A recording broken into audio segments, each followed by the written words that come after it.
Vielen Dank. Paldies. Sociāldemokrāta grupas vārdā vārds Daniela Ataid kungam 1 minūtei. Il-turizmu Ewropew jeħtieġ viżjoni ġdida. U llum umilment nemmen illi għandna l-aqwa opportunità. Għandna kummissarju illi mill-bidu net wera illi lest jisma', jifhem, però fuq kollox lest illi jaġixxi.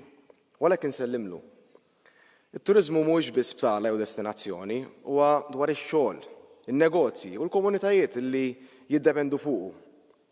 Hemm sfidi kbar li rridu nindirizzaw flimkien fuq livell Ewropew, is-sostenibilità, in-nuqqas ta' ħaddiema u l-impatti ta' dak li llum ħafna jsejħulu bħala turiżmu żejjed. Għalhekk nemmen li l-ħolqien ta' politika komuni, strateġija, jiena nħobb insejħilha Unjoni għat-Turiżmu mhux aġenzija ġdida ma' politika komuni. Tista' tkun iċ-ċavetta biex insibu s-soluzzjonijiet fil-waqt li nagħtu lura lill-komunitajiet. Wasal iż-żmien li npoġġu t-turiżmu fiċ-ċentru tal-istrateġija ekonomika tal-Unjoni kollha kemm hi u mhux tat-turiżmu fih innifsu. Jekk naġixxu b'mod konkret, nistgħu nagħtu lit-turiżmu l-importanza li jistħoqlu u jien perswas li bil-Kummissarju Ewropew li għandna se naslu. Grazzi. Paldies. Eiropas patriota vārdā Juliena Leonardelli kungam 1,5 minūtei vārds. Merci. Après avoir ravagé l'agriculture européenne par son plan de ferme à la fourchette, qui encourage le libre échange débridé avec le Mercosur notamment, la Commission européenne élabore aujourd'hui une stratégie pour le tourisme du continent. Le tourisme relève pourtant du ressort des États et la souveraineté est encore une nouvelle fois bafouée. Dans cette vision, ce n'est pas une surprise que l'on retrouve encore et toujours les mêmes oubliés. Les métropoles, leurs hubs et leurs quartiers d'affaires semblables de Bombay à Manhattan sont mises, eux, à l'honneur. Naturellement, donc pas un mot sur les territoires ruraux, pas un mot sur ces lieux naturels qui allient tourisme, environnement et histoire. Les touristes européens ne voyagent pas pour retrouver les mêmes blocs de béton qui recouvrent le globe, mais pour se reconnecter aux racines d'une terre millénaire, tout comme les touristes étrangers recherchent plus qu'une marque. Ils veulent cette Europe des nations ancrée dans son héritage que nous proposons, l'Europe du Puy du Fou, de ses forteresses cathares, du désert de Tabernas et des Carpates, qui reste la destination la plus visitée au monde. Cette terre a survécu aux guerres, aux maladies, aux invasions étrangères. Et, très chère Commission, elle survivra, je l'espère, à votre gestion calamiteuse. Paldies. Vārds Eiropas konservatīvu grupas vārdā Karlo Fidanza kungam 1,5 minūtei. Grazie Presidente. Signor Commissario, dopo l'entrata in vigore del Trattato di Lisbona sono stato, ormai tanti anni fa, relatore della prima strategia europea per il turismo e sono stato anche il primo coordinatore della Task Force del Turismo della Commissione TRAN e oggi devo riconoscere un fatto certamente positivo, cioè che finalmente il turismo abbia ufficialmente una parte nel portafoglio di un commissario dopo troppi anni di scarsa considerazione, di promesse mancate, molte ne abbiamo avute anche durante la fase terribile del Covid che ha fortemente penalizzato le nostre imprese turistiche. Ecco, ci auguriamo che a questa scelta faccia seguito anche un cambio di passo in termini di priorità, di strumenti finanziari e di politiche a sostegno della competitività del settore turistico nel rispetto delle competenze nazionali. Il turismo è un pilastro economico per l'Europa, genera il 10% del PIL europeo, milioni di posti di lavoro, valorizza i territori e il nostro patrimonio culturale. L'Europa è ancora la prima destinazione turistica mondiale, ma abbiamo il dovere di fare meglio per non perdere questo primato. Per questo dobbiamo continuare a investire sull'innovazione digitale, sostenere le piccole e medie imprese, valorizzare l'Europa nella sua straordinaria diversità culturale e storica e dobbiamo investire di più sul turismo per tutti. L'accessibilità deve essere garantita nei trasporti, nell'ospitalità, nei servizi, non solo perché è eticamente giusto, ma perché genera un valore aggiunto economico. Ecco, questo è importante e ci auguriamo anche, in conclusione, che ci sia un'azione forte da parte della Commissione per aiutare gli Stati membri a contrastare l'abusivismo e la concorrenza sleale. Grazie. Paldies. Renew Europe grupas vārdā runās Cynthia Nimarhu, pusotrai minūte. Tarasóireacht na Hhoireapa a bheith umíoch i gcónaí. Tá muid go mór an umíocht leis an meán irthir agus leis an áise. Is féidir óstánna áil san Jordáin mar hampla níos lú ná €50 in aig na hithe ach san Eorop, déiteach an tóstán céine €10 a chosint. An nuas sin tá go leor báil stát ag chur níos mó cánacha tarasóireachta sa bhullach freisanna óstáin. Sa Fortingale, rinne Lisbóin a gáin tarasóireachta a rúbalt ó €2.50 go €4.30 meán forsacáte, agus dordig Barcelona a gáin tarasóireachta go €4 in aigan deire forsacáte. Mar sin níl an Eorop cho thomíoch céine mar cheann scríbad an tarasóir idirnáisiúnta a bhfuil réimse roimhne aige. An daradal sios, ní mór dún tosfuil smaoinemh an Eorop a chur i láthair mar cheann scríbe leibhéal omláin an Aontais. Sé sin cuairteoirí a bheala chuig níos mó ná tír a bháin san Aontas, agus strátéis warigíochta á phráil fud an Aontais idir chathracha agus cheantracha tuaiche, anas go meallfaí tarasóirí chuig Barcelona, Blea Clia agus Berlín, Chomáile, Bavar, Bean Trí agus Bled. Sí an tarasóireacht cuisle má hácheantar in éireann. Cruithíonn sé puist i régiún nach bhfuil mór an tionscail iontu. Ní mór dúin an tarasóireacht a chosint agus a chinú go méid an Eorop taringteacht agus umíoch i gcónaí. Gur míle maith. Paldies. Zaļo grupas vārdā runās Vicente Marzá Ibáñez kungs, pusotrai minūte. Gracias, señor presidente, señor comisario. Si de verdad se quiere hacer una reflexión en profundidad del modelo turístico europeo, debemos abordar y con rapidez las externalidades negativas del modelo turístico de masas.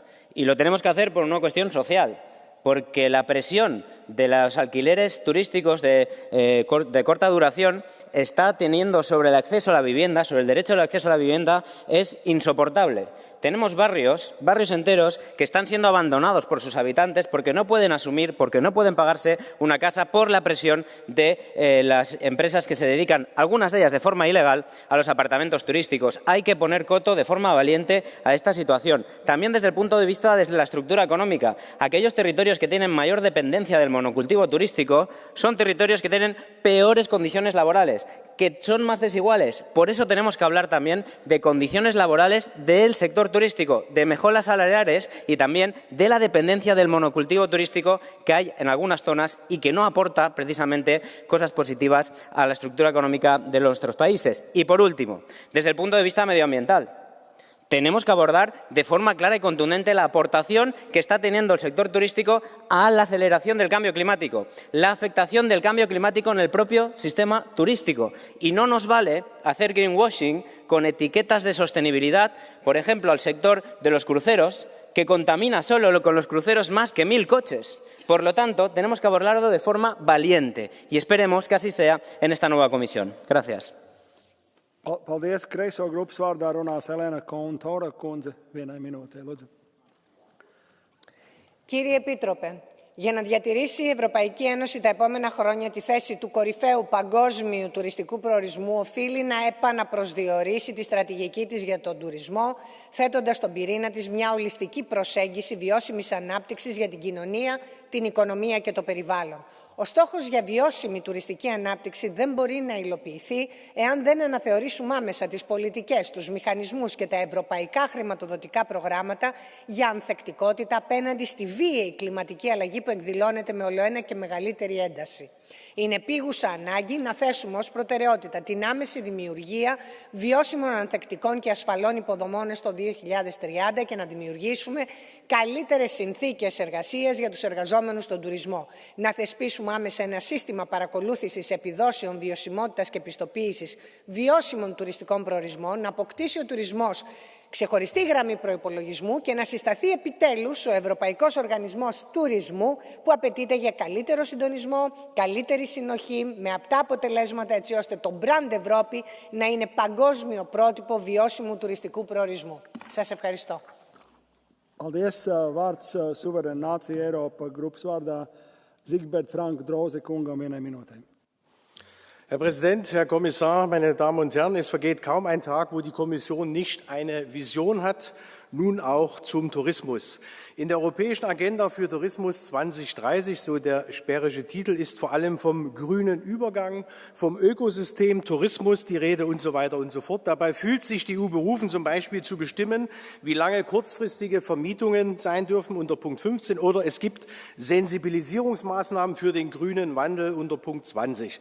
Der Tourismus, meine Damen und Herren, ist eine zutiefst nationale Aufgabe und die EU soll erstmal Probleme wie die Massenmigration lösen. Interessant ist dabei auch, dass öffentliche Aufträge im Tourismus an grüne Ziele gebunden werden sollen. Immer und immer wieder grüner Sozialismus statt Marktwirtschaft und Wettbewerb. Das ist widerlich. Die Tourismusstrategie ist überflüssig. Die Unternehmer und die Kunden entscheiden vor Ort, wohin sie reisen, wie lange sie reisen. Tourismus hat etwas zu tun mit Kultur, Geschichte, privaten Erlebnissen, aber nicht mit Aspekten der Klimareligion. Diese grüne sozialistische EU lässt die Touristen in Europa einfach am besten in Ruhe. Die EU-Tourismusstrategie, wenn hier vorne ein Mülleimer stünde, Deckel auf, Tourismusstrategie rein. Diese Tourismusstrategie ist abzulehnen. Vielen Dank. Paldies. Vārds Darjuš Jonski kungam 1,5 minūte. Szanowny Panie Przewodniczący, Panie Komisarzu, biorę udział w debacie tak ważnej i istotnej, bo trzeba upomnieć się o turystykę, bo kiedy mówimy o gospodarce, to musimy pamiętać, że to nie tylko przemysł, ale również właśnie turystyka. Około 10% PKB, 12 milionów miejsc pracy w Unii Europejskiej i prawie 2 miliony przedsiębiorców. Ale jak popatrzymy, to w ostatnich latach została ona dosięgnięta wieloma plagami. Najpierw pandemia, później wojna w Ukrainie, drożyzna, klęski żywiołowe, w tym powódź. Również nawiedziła powódź mój kraj, wiele regionów w całej Europie. I chcę zacytować naszą noblistkę, pisarkę Olgę Tokarczuk, która powiedziała tak: powódź zabrała ludziom wiele, ale nie zabrała gościnności. I ten apel z Dolnego Śląska z Polski mówię też tutaj, dlatego że dzisiaj musimy bardziej niż wcześniej zadbać o ten sektor turystyki, który jest i musi pozostać naszą wspólną wizytówką. I chcę powiedzieć o 3 rzeczach, które moim zdaniem są bardzo istotne. Po pierwsze, powinniśmy zadbać o strefę Schengen. Dbając jednocześnie o bezpieczeństwo naszych granic, powinniśmy zrobić wszystko, żeby był swobodny przejazd przez granicę. Po drugie, powinniśmy zainwestować w promocję naszych krajowych atrakcji turystycznych ze szczególnym uwzględnieniem tych regionów, które właśnie zostają dotknięte między innymi przez żywioły. I po trzecie, ja się bardzo cieszę, że komisarz Apostolos Tzitzikostas również w swojej tece oprócz transportu ma turystykę, bo turystyka to również inwestycje w kolej i kolej dużych prędkości. Jestem z Polski, z Łodzi. Tam rozpoczęliśmy budowę kolei dużych prędkości. Bardzo się cieszę, że ta inwestycja będzie realizowana i cieszę się, że będzie wspólny bilet. I ostatnia rzecz, musimy pamiętać o jednym. Silna Europa. Sorry, thank you very much. Next speaker, Johan Danielsson for 1 minute. Herr talman, kollegor. Först vill jag rikta ett stort tack till kommissionär Tzitzikostas för hans löfte om att ta fram en strategi för hållbar turism. Europa är och måste fortsätta vara den ledande destinationen för hållbar turism. Men då är det också viktigt att komma ihåg att hållbarhet även handlar om goda arbetsvillkor. Jag är också glad att kommissionären därför också tog upp det här i sitt anförande. För fackliga organisationer över hela världen idag belyser ett globalt mönster som också finns i Europa. Med exploatering, låga löner och otrygga jobb som tyvärr är en vardag för många inom sektorn. Och det här är oacceptabelt. Ska vi skapa en hållbar turismsektor måste vi förbättra arbetsvillkoren och hantera den osäkerhet som kommer med korta säsongsanställningar. Det här kommer ju vara helt avgörande för att människor ska välja att arbeta i sektorn, men också för att de som redan är där ska stanna kvar. Jag hoppas därför att kommissionen involverar de fackliga organisationerna i sektorn när man nu ska ta fram sin nya strategi. Tack för ordet. Thank you. Next speaker is Barry Cowan for 1 minute, please. Thank you. I welcome the appointment for the first time of a Commissioner for Sustainable Tourism. It's a vital industry in my constituency and across Europe. And like the rest of society, the sector knows it must play its part in tackling climate change. Ireland have launched a sustainable tourism policy recently with ambitious targets to 2030 in seeking to reduce emissions by 60%. And the balance between environmental responsibility and economic growth is already being demonstrated along the River Shannon, where boat cruisers have cut carbon footprint by 92%, switching from diesel to hydro-treated vegetable oil. In addition, a number of Midlands counties have received Just Transition funds for the development of sustainable tourism. It should be noted that it's at times like these, supporting rural communities' transition towards more sustainable economic models, that national governments can be asked to provide or to match funding. And unfortunately, too many can be too quick to call for the abolition of important tax measures at home that actually allow member states to collaborate with the EU and push economic and environmental sustainability in areas like tourism. One thing is clear, however, it's imperative that we support small and medium tourism businesses to navigate their path towards sustainability. I know with the right policies and investments we can build.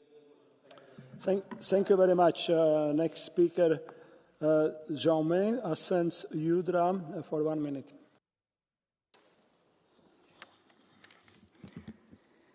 Hablar de turismo es hablar de cambio climático. La Dama, tras sembrar Valencia de muerte y caos, nos ha dejado muchas lecciones. Destaco una.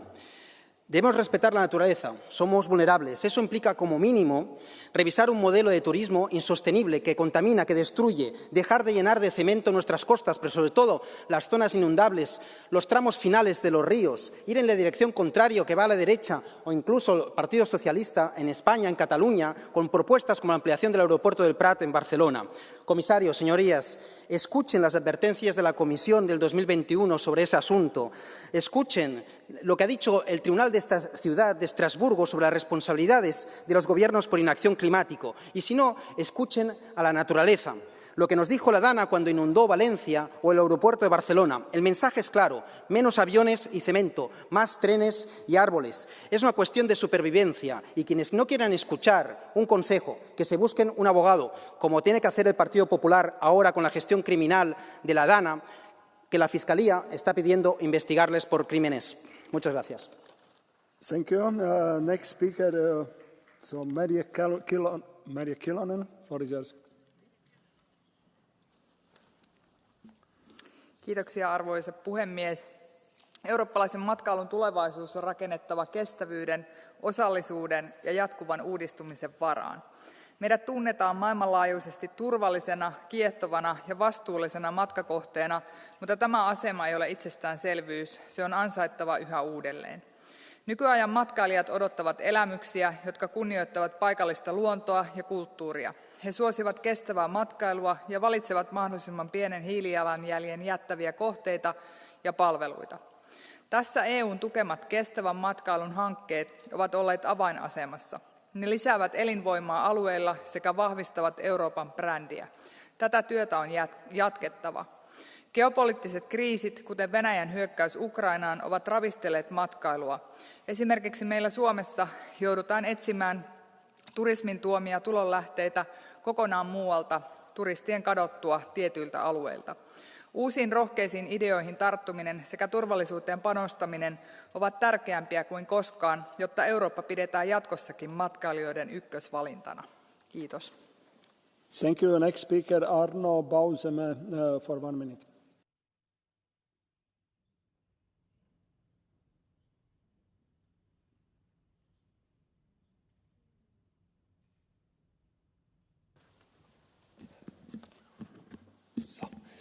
Ja, sehr geehrter Herr Vorsitzender, meine sehr verehrten Damen und Herren! Tourismus ist für unsere Heimatländer ein wichtiger Wirtschaftsfaktor.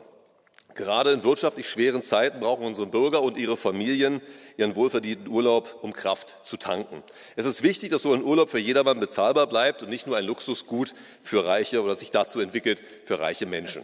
Bereits heute können Geringverdiener trotz harter Arbeit nur noch selten ans Meer oder an die Berge reisen. Das ist nicht nur respektlos, sondern birgt eine gefährliche soziale Sprengkraft. Deshalb brauchen wir in der gesamten Europäischen Union einen fairen Wettbewerb und geeignete politische Maßnahmen, um den Wohlstand unserer Bürger zu sichern. Die Menschen in unseren Heimatländern hätten jedenfalls deutlich bessere finanzielle Mittel, wenn Inflation, kalte Progression, hohe Energiekosten oder steigende Sozialversicherungsbeiträge ihr hart erarbeitetes Vermögen nicht Monat für Monat auffressen würden. Wir brauchen nicht nur in meinem Heimatland Deutschland weniger Asyltourismus, wir müssen die Gelder stattdessen endlich zugunsten unserer eigenen Bürger einsetzen. Ein positiver Effekt dieser notwendigen Remigration wäre nicht nur eine Verbesserung unserer Finanzen und unserer Sicherheit, sondern auch ein Grund, wieder frei von Sorgen in Deutschland Urlaub zu machen, egal woher man kommt. Und mit der klaren Maßgabe, dass dieser Urlaub nicht umsonst ist und dass dieser Thank you very much. Next speaker, Borja Jiménez Laras, for 1.5 minutes. Gracias, presidente, querido comisario. El turismo es una poderosa herramienta para el desarrollo económico y social de la Unión. Emplea directamente a más de 12 millones de personas y representa más de un 10% del Producto Interior Bruto. Conviene recordar esto, hoy que hay voces que demonizan el turismo, alentadas por motivaciones ideológicas que se traducen en tirar piedras contra nuestro propio tejado. Y sí, queremos un turismo sostenible, pero no solo desde un punto de vista medioambiental, sino también económico y social. La Unión Europea tiene un importante papel que jugar. Debemos trabajar en la construcción de una marca común e impulsar una estrategia de turismo sostenible. Y esta es la legislatura de la competitividad. Déjenme que les cuente lo que está pasando en España, uno de los principales destinos turísticos de la Unión Europea. Desde el 2 de diciembre los turistas deben facilitar hasta 42 datos personales cuando antes eran 13, algunos de ellos de carácter muy íntimo. Esta medida supone una invasión a la privacidad de las personas y puede vulnerar la regulación europea en materia de protección de datos, una imposición más propia de un Estado policial que de una democracia. Además, impone una carga administrativa incomprensible, inadmisible e imposible para muchas pequeñas empresas, provocando una pérdida de competitividad para un sector estratégico. Y este es un tema que no solo preocupa en España. Las asociaciones turísticas de ámbito europeo han levantado la voz. La industria turística europea está movilizada. Creo que es importante que las instituciones europeas se impliquen. Gracias. Thank you. Next speaker is Sergio Gonçalves for 1 minute.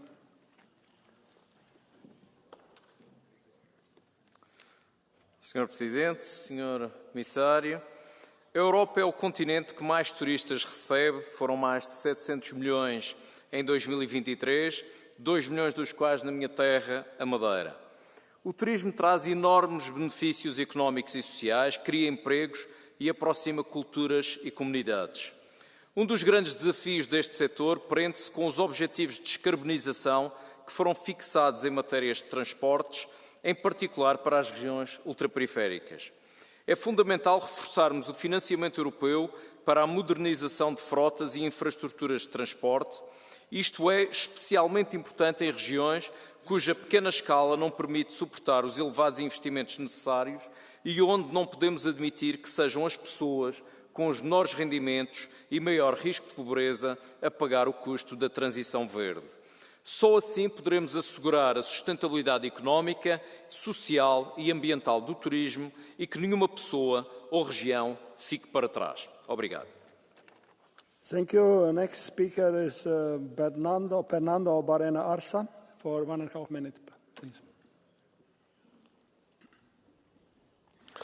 Gracias, presidente. Señorías, comisario. El problema no es el turismo, sino la falta de regulación. El modelo que tenemos en vigor de manera generalizada es el denominado cuanto más mejor, pero en un planeta finito no se pueden plantear economías y crecimientos infinitos. Y lo mismo pasa con nuestros pueblos y ciudades y el turismo.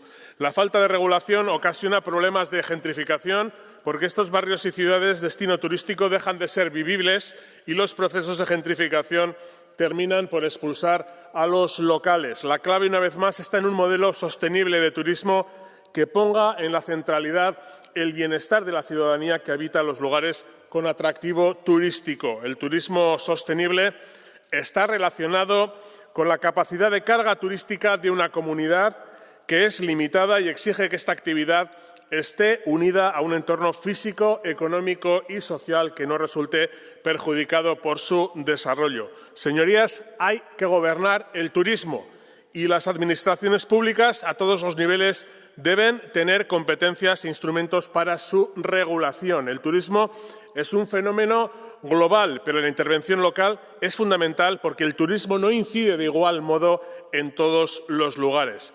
Este es el enfoque de las movilizaciones ciudadanas en el sur de Europa del movimiento Ciudades y Pueblos para Vivir y la red SET. El turismo necesita de una regulación ya y la Unión Europea tiene que ser un sujeto activo para ello. Muchas gracias. Thank you. Next speaker is Sergio Humberto for 1.5 minutes. Muito obrigado, Sr. Presidente, estimado Comissário, caros colegas. Mais do que nunca, o turismo está a mudar. Está a mudar para se adaptar às comunidades locais que vivem cada vez mais pressionadas nas grandes cidades europeias como Lisboa ou Porto, Atenas ou Santorini. Está a mudar para se alinhar com o setor dos transportes, crucial para escoar o fluxo turístico. Está a mudar para oferecer ao consumidor soluções alinhadas com a sustentabilidade. Como dizia o nosso colega Jiménez, o turismo representa 10% do PIB da União Europeia. Envolve 2,3 milhões de empresas, essencialmente pequenas e médias empresas, que empregam mais de 12 milhões de pessoas. A Europa é o primeiro destino turístico do mundo. Esta é uma grande responsabilidade para nós, enquanto europeus. Temos de garantir que as medidas implementadas no setor de turismo contribuam para mais eficiência, uma gestão viável e economicamente mais sustentável, mais conforto, segurança e saúde pública, qualificação e formação da mão de obra, promoção de aplicativos no turismo virtual. Consequentemente, importa a União Europeia promover o acesso ao financiamento e facilitar o investimento. Estimado Comissário Apóstolo Tzitzikostas, pela coesão dos europeus e do mundo, importa afirmar que o turismo está a mudar e vai mudar. Mãos ao trabalho. Muito obrigado. Thank you. Next speaker is Matteo Ricci for 1 minute, please. Presidente, Commissario Tzitzikostas, tutti gli analisti prevedono nei prossimi anni circa 200 o 300 milioni di nuovi turisti nel mondo, una classe media cresciuta nei paesi emergenti.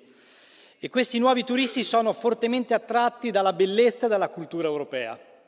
Il problema è che, come è stato detto, noi abbiamo molte città, le città d'arte, che sono in overtourism, e abbiamo bisogno di offrire a questi nuovi turisti una rete di città medie che nel nostro continente c'è. Per questo credo che dobbiamo valorizzare i network, le reti di città medie, a partire dalle reti UNESCO, ma anche le capitali europee e nazionali della cultura. Sono per noi un grande strumento, perché attorno alle città medie si possono aggregare anche le città rurali, i borghi e quindi di conseguenza i territori ancora da scoprire. Io credo molto in questa strategia, per questo abbiamo deciso dalla mia terra, da Pesaro Urbino Le Marche, di candidarci dopo Matera nel 2019 a Capitale Europea 2033, quando toccherà ancora una volta al nostro paese, all'Italia. Grazie e buon lavoro. Thank you very much. Next speaker, Isabel Serra Sánchez, for 1.5 minutes. Gracias, señor comisario. El turismo depredador arrasa nuestras ciudades, nuestra salud, nuestro tiempo de vida, nuestras redes vecinales, nuestro planeta. Degrada nuestros espacios a gran velocidad. Donde había un comercio de barrio, ahora hay un souvenir. Donde había una plaza y una atracción turística. Donde había una playa y hormigón y grandes hoteles. Donde había calles, hay atascos, hay aglomeraciones. Lo que hay que combatir es el mantra en el que insisten una y otra vez de que es bueno para la economía. ¿Para qué economía? ¿Para los que son afectados por los desastres naturales como la Dana para de las Kellys que trabajan en los hoteles por una miseria o para los jóvenes que en mi país no pueden pagar el alquiler por los pisos turísticos. Los que siempre salen ganando son las cadenas hoteleras, las grandes empresas, la patronal inmobiliaria. Mira, en mi país, para entrar en la Unión Europea, lo que se dijo es que teníamos que ser el chiringuito de Europa y que teníamos que tener menos ingenieros y más camareros, que nada para la industria y todo para el ladrillo y para el turismo. Y ahí estuvieron el Partido Socialista y el Partido Popular para cumplirlo. Ahora la gente ya no puede más, está harta y sabe que el turismo se ha convertido en algo insoportable para sus vidas y están saliendo a la calle movilizando para pedir que haya límites, que haya regulación frente al turismo desenfrenado. Así que, señor comisario, para proteger nuestras vidas, para proteger nuestro planeta, pónganle límites al turismo desenfrenado. Muchísimas gracias. Thank you very much. Next speaker is Rosa Serrano Sierra for 1 minute.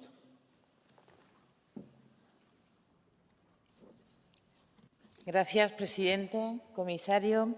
Este debate muestra que vamos por el buen camino.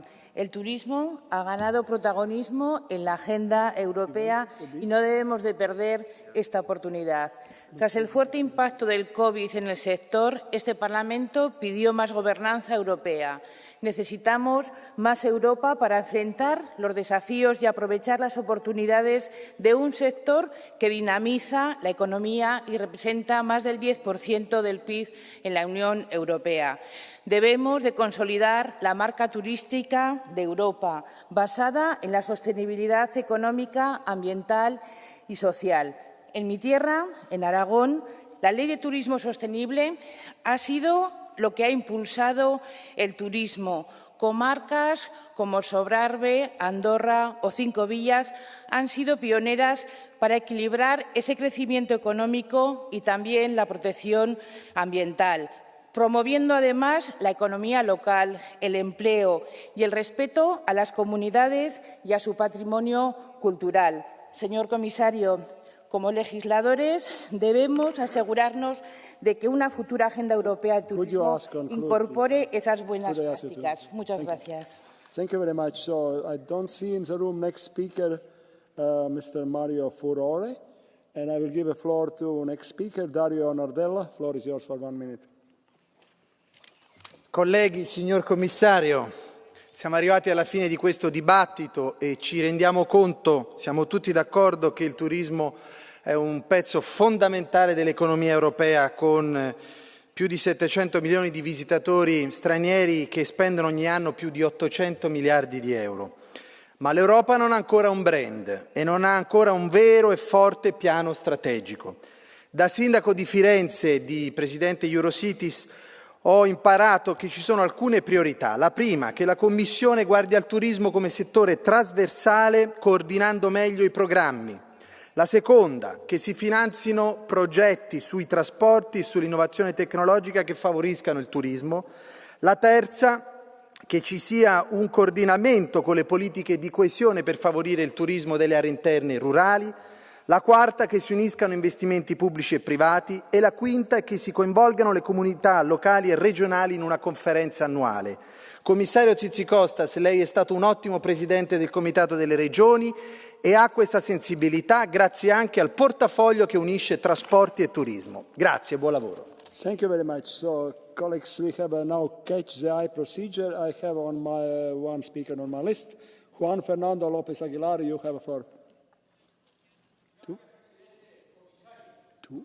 Una política europea por inventar. Y este debate da cuenta de los buenos motivos para acometerlo, porque importa más de 22 millones de puestos de trabajo en el conjunto de la Unión Europea, más del 12% del empleo y más del 10% del Producto Interior Bruto. Y en algunas regiones especializadas, como es el caso de Canarias, más del 30% del PIB y más del 35% del empleo. Y por eso, cuando se desploma a cero, pese a todos los problemas que merecen discusión, se le echa de menos.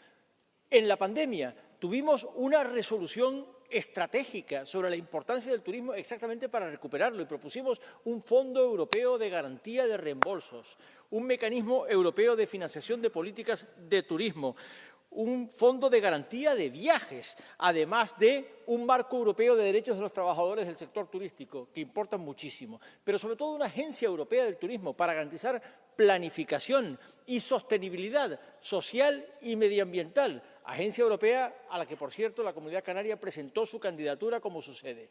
Por tanto, tenemos muy buenas razones para movernos hacia adelante, hacia el futuro, y darle al turismo como sector estratégico de la Unión Europea las respuestas europeas que merece. Gracias, presidente.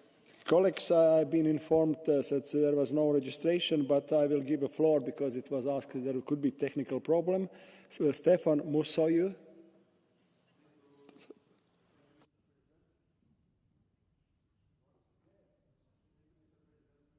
Have to push a button.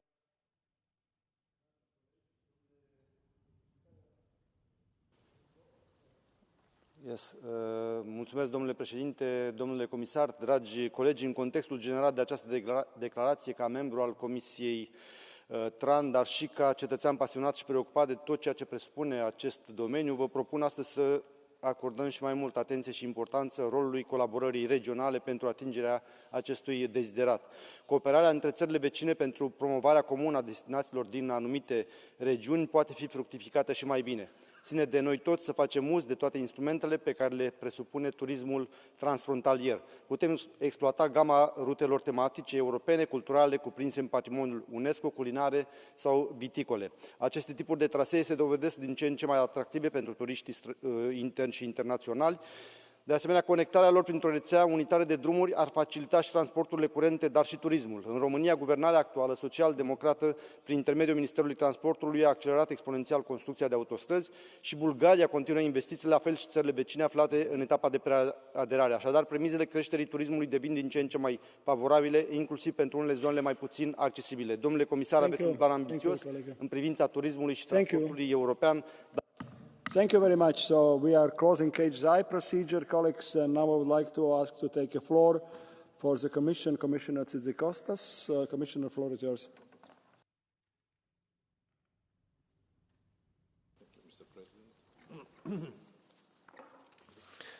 Thank you, Mr. President. Honourable members, ladies and gentlemen, first of all, thank you for your comments. Thank you for your insights. I've heard you, and indeed your expectations will motivate me going forward these years. Now is a good time to reflect on the collective responsibility that lies ahead of us. Tourism is not just an economic activity. It is a bridge between cultures, a driver of innovation, and the cornerstone of our shared European identity. I agree with you that central to achieving our vision is the effective use of data and indicators. This is how we will measure and guide sustainable tourism development through the Common Data Space for Tourism and the EU Tourism Dashboard. By revising the Tourism Statistics Regulation, we will give stakeholders access to reliable and comprehensive data, because without data, they cannot take decisions, the right decisions. They will be able to monitor the environmental, the social, and the economic impacts of tourism, ensuring alignment with our sustainability objectives. This has to be done without adding extra administrative burden, of course, to the main actors, to the small and medium enterprises. Now, I want to be clear. The success of our tourism strategy will depend on the implementation at every level. European institutions, regional and local authorities, businesses, civil society in Europe and beyond must work together. This and only this will ensure the benefits of tourism reach Europe's diverse landscapes. We must also remain steadfast in addressing immediate challenges, like the ones you mentioned earlier during this debate. Combating the impacts of climate change, pollution, and biodiversity loss, supporting sustainable and innovative practices, and investing more and more in green mobility, empowering small, medium enterprises to adapt to the digital transformation and fostering entrepreneurship within the sector, improving inclusivity, accessibility, and equity to ensure that tourism benefits are shared by all and contribute to reducing inequalities all across Europe. I also agree with you that funding will be key and must be more accessible for tourism businesses and relevant authorities, and simpler to access. The Commission has pledged to simplify EU funding programmes for tourism as well. We must also make sure that tourist operators, local regional authorities and SMEs will know about these opportunities. So we will need to upgrade the level of information to them. Local regional authorities will need to make the most out of the cohesion funds that are allocated to them, along with other financial means. This will make the difference when it comes to delivering on the ground. But it's not all about money, dear members of Parliament. Education and training will equip the next generation to lead in sustainable tourism and responsible travel. And I fully support what was heard earlier.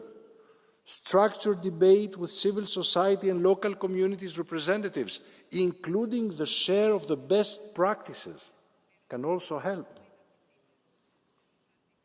Now, I want to underline that a sustainable transport sector will be a friend of tourism.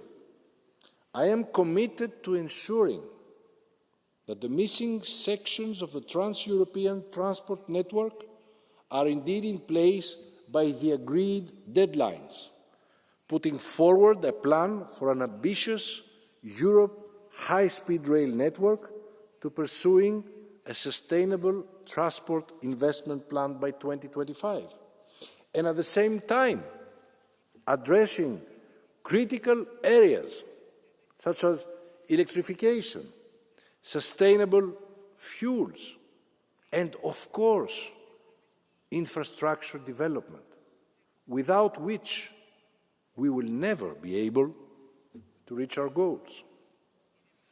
But also it includes infrastructure for cycling tourism, a growing sector with significant economic and environmental benefits. The European Cycling Declaration, which I know how much this House has worked for, making us the first continent to have a cycling declaration, calls for investment in infrastructure, in safety, and in urban mobility integration. Cycling can indeed be a key player in our tourism strategy, connecting destinations, boosting local economies, and promoting greener travel all across Europe. Dear members of the European Parliament, let me be crystal clear. My approach to tourism and transport will be to prioritize people. Fair wages, better working conditions, occupational health and safety, and reskilling programs are the route to an inclusive and motivated workforce. And I cannot emphasize enough the importance of that workforce of European leadership in tourism. So together, we can elevate Destination Europe to new heights a destination that not only welcomes the world, but leads it by example in sustainability, inclusivity, and innovation. So I might be the first commissioner explicitly for tourism, but I can assure you that we will work hard these 5 years, and we will work together to bring the results that you, that I want to see for tourism, for Europe. Thank you very much. Thank you very much, Commissioner. Debate on this point in agenda is closed. Next point in agenda should be explanation of votes, but colleagues, the good thing that looks like all votes are explained this year, and there is nobody who wanted to say anything on this point in agenda. Tā kā, dārgie kolēģi, mums ir, gribu atgādināt, ka nākamā sēde sāksies rītdien, proti trešdien, 2024. gada 18. decembrī, 8:30. Darba kārtība ir publicēta un ir pieejama Eiropas parlamenta tīmekļa vietnē. Šīs sēdes protokols tika iesniegts parlamentam apstiprināšanai rītdien pēc balsošanas. Sēde ir slēgta.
El señor presidente.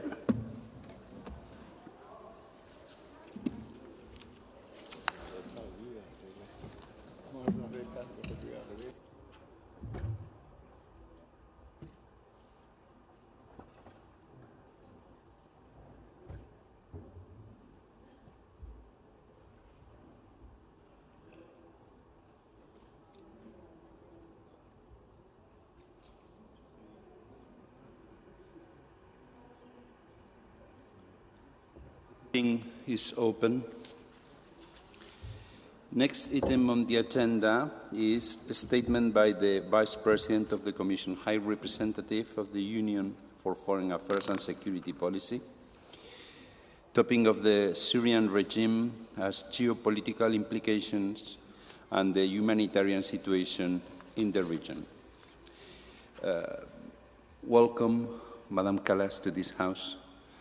I wish you the best for the next 5 years and it's my pleasure to give you the floor.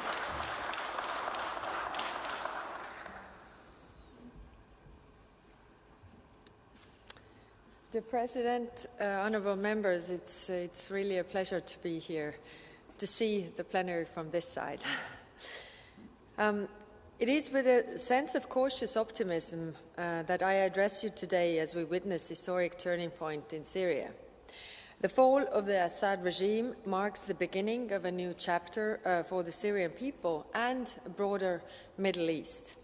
First, I would like to take a moment to reaffirm that the EU's approach to Syria all these 14 years has been both principled and firm and has proven the right one. We remain true to our values. We hold dear freedom, human rights, inclusiveness, respect for minorities, and accountability. We stood with the Syrian people in Syria and the diaspora, organizing each year an international conference for the future of Syria. The EU and its member states mobilized more than 33.3 billion in humanitarian, development, economic and stabilization assistance, providing support both Syrians inside the country and in the region, as well as outside. Assad had proven time and again that there would be never a peaceful, united and stable Syria, nor regional stability under his rule. And his allies, especially Russia and Iran, had used Syria to advance their destabilizing strategies hurtful for our key interests. Now there is a historic window of opportunity, and we Europeans need to act decisively and cohesively also with our key partners. I was in Aqaba on Saturday for the international meeting convened by Jordan, important because it included the key regional actors, the neighbors of Syria, as well as the UN, United States and the European Union. We agreed on principles which are very important to the Syrian people and to all of us: stability, sovereignty, territorial integrity of Syria, Syrian-led and Syrian-owned inclusive political process with the support of the United Nations, government respectful of all components of society, build-up of institutions, but also the fight against Daesh and the destruction of chemical weapons, and finally, accountability for the crimes committed by the Assad regime and others. Yesterday, EU foreign ministers endorsed these key principles and supported my proposal to swiftly design a new approach to Syria. We are already stepping up humanitarian assistance to meet emerging needs. We have a key interest in the success of Syrian transition. We need to adapt our early recovery parameters to the new political reality with a view to eventual reconstruction, to start reflecting on a possible revision of our sanctions regime in order to support Syria's path to recovery while keeping our leverage, and to further support accountability efforts at this crucial juncture in order to lay the foundations for transitional justice and reconciliation. This approach is driven by two objectives: early engagement and prudence. Finally, we must see how the EU, and especially this House, can support the democratic aspirations of Syria.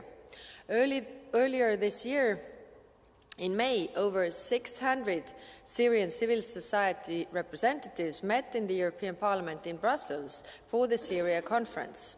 For the 8th year in a row, Brussels was the place, the only one in the world, where Syrians from across the country and the diaspora were able to come together and reflect both concrete issues and how to build a better future. Now, 6 months later, this future of peace, freedom and dignity is closer than ever for all communities, for all people, men, women and children. It is for the Syrians to build, but the EU has much more it can do for its aspirations. And this Parliament has very much to offer. Now, I have instructed my services to start thinking about what the 9th Brussels conference on the future of Syria and the region could look like, this time in a new Syria. I look forward to also European Parliament's contribution. In conclusion, this is a critical moment for Syria and for the international community. The European Union has been consistent in its tireless efforts in supporting Syrian people, and we must continue to do so. Together, we can help shape a future for peace, security, and justice prevail for Syria and its people. Thank you.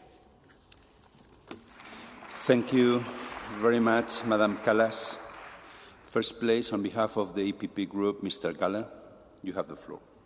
Ja, vielen Dank, Herr Präsident, liebe Vizepräsidentin und hohe Beauftragte. Zunächst auch von meiner Seite, auch im Namen der EVP, alles Gute für die neue Funktion.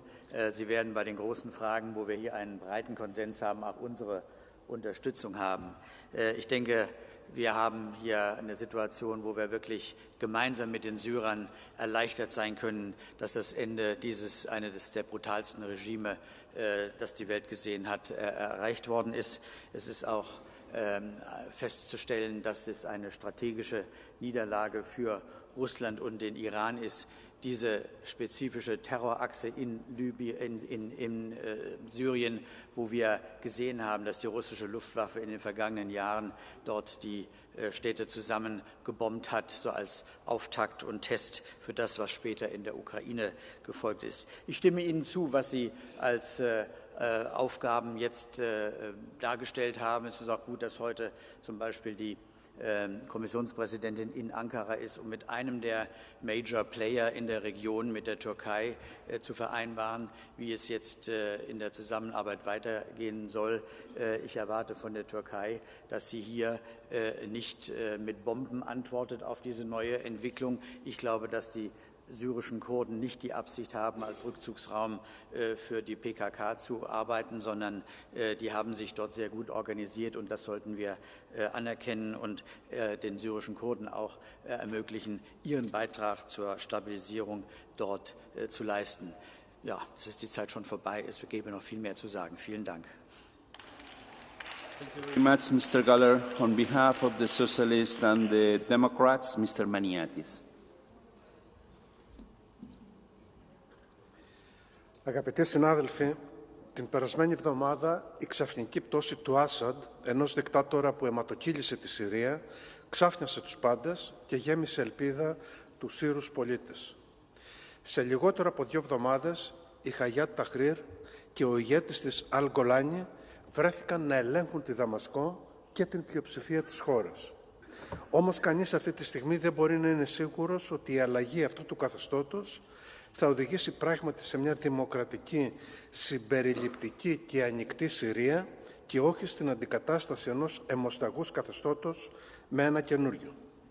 Το τζιχαντιστικό παρελθόν της Χαγιάτ Ταχρήρ και οι προηγούμενες σχέσεις της με την Αλ-Κάιντα και το Ισλαμικό κράτος που οδήγησαν στην καταχώρησή τους στη λίστα των τρομοκρατικών οργανώσεων δεν αφήνουν κανένα περιθώριο εφησυχασμού.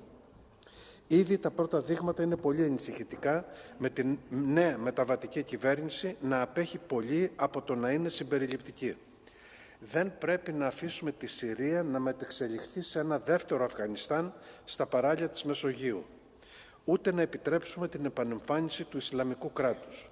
Πρέπει να προστατεύσουμε την πλούσια θρησκευτική παράδοση της Συρίας, συμπεριλαμβανομένων ασφαλώς και των χριστιανικών πληθυσμών. Επίσης, πρέπει να διασφαλίσουμε ότι όλες οι εθνικές μειονότητες, όπως οι Κούρδοι, θα συμμετέχουν ισότιμα στην προετοιμασία της επόμενης μέρας. Οι επιθέσεις του Εθνικού Συριακού Στρατού που στηρίζεται από την Τουρκία κατά των Κούρδων της Συρίας, που συνέβαλαν αποφασιστικά στην καταπολέμηση του Ισλαμικού κράτους, είναι απαράδεκτες και πρέπει να σταματήσουν άμεσα. Είναι ορατός ο κίνδυνος οι εμφύλιες διαμάχες να ξαναξεκινήσουν με απρόβλεπτες συνέπειες. Ο πολυετής εμφύλιος έχει αφήσει μια καταστραμμένη χώρα. Η Ευρωπαϊκή Ένωση όχι μόνο έχει συμφέρον, αλλά και καθήκον να είναι ουσιαστικά παρούσα στην περιοχή, να διαμορφώσει τις εξελίξεις και να συμμετάσχει στους σχεδιασμούς για την υλοποίηση της επόμενης μέρας. Η Ανατολική Μεσόγειος είναι η γειτονιά μας, είναι το σπίτι μας και δεν μπορούμε να το αφήσουμε σε άλλες δυνάμεις. Σας ευχαριστώ πολύ. Thank you very much, dear colleague. On behalf of the Patriots for Europe, Mr. Bardella. Merci, Monsieur le Président. Un dictateur sanguinaire est tombé, les héritiers de Daesh et d'Al-Qaïda l'ont emporté. Si la chute de la dynastie Assad ouvre un nouveau chapitre de l'histoire du pays, la Syrie d'Al-Joulani risque d'être aussi sombre. De ces djihadistes devenus des combattants de la liberté, si l'on en croit les commentaires ébahis de certaines chancelleries occidentales, le sort du peuple syrien semble hélas s'inscrire dans le chaos, la terreur, la répression des minorités religieuses, à commencer par celle des chrétiens, et bien sûr l'instabilité encore et toujours aux portes de l'Europe.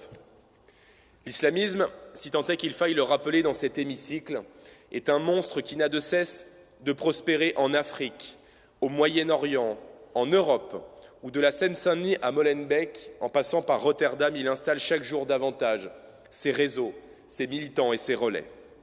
L'Europe, coupable d'aveuglement et de naïveté face aux assauts islamistes des dernières décennies, ne peut rester un spectateur passif d'un conflit aux conséquences directes sur son destin.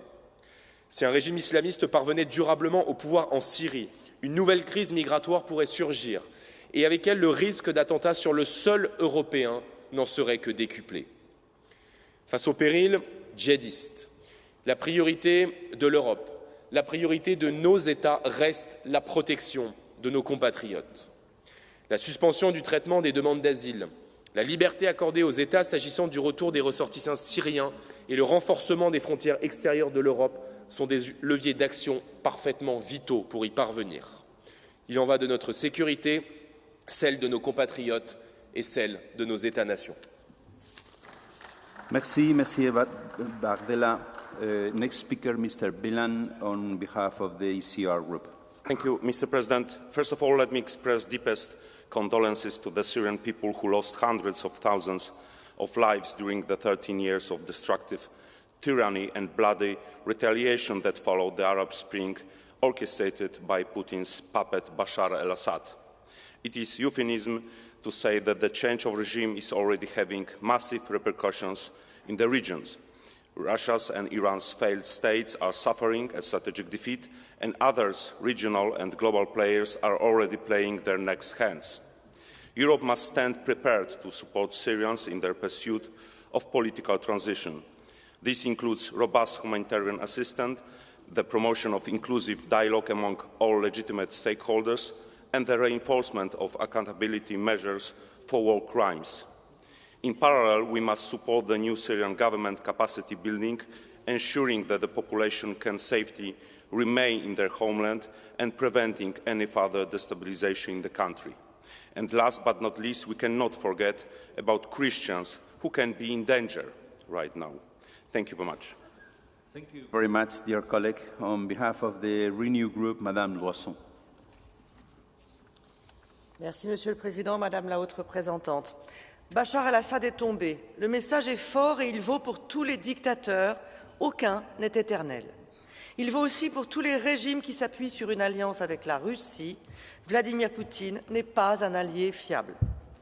Bachar el-Assad est tombé et on est saisi d'effroi à la vue des prisonniers libérés de ces mouroirs.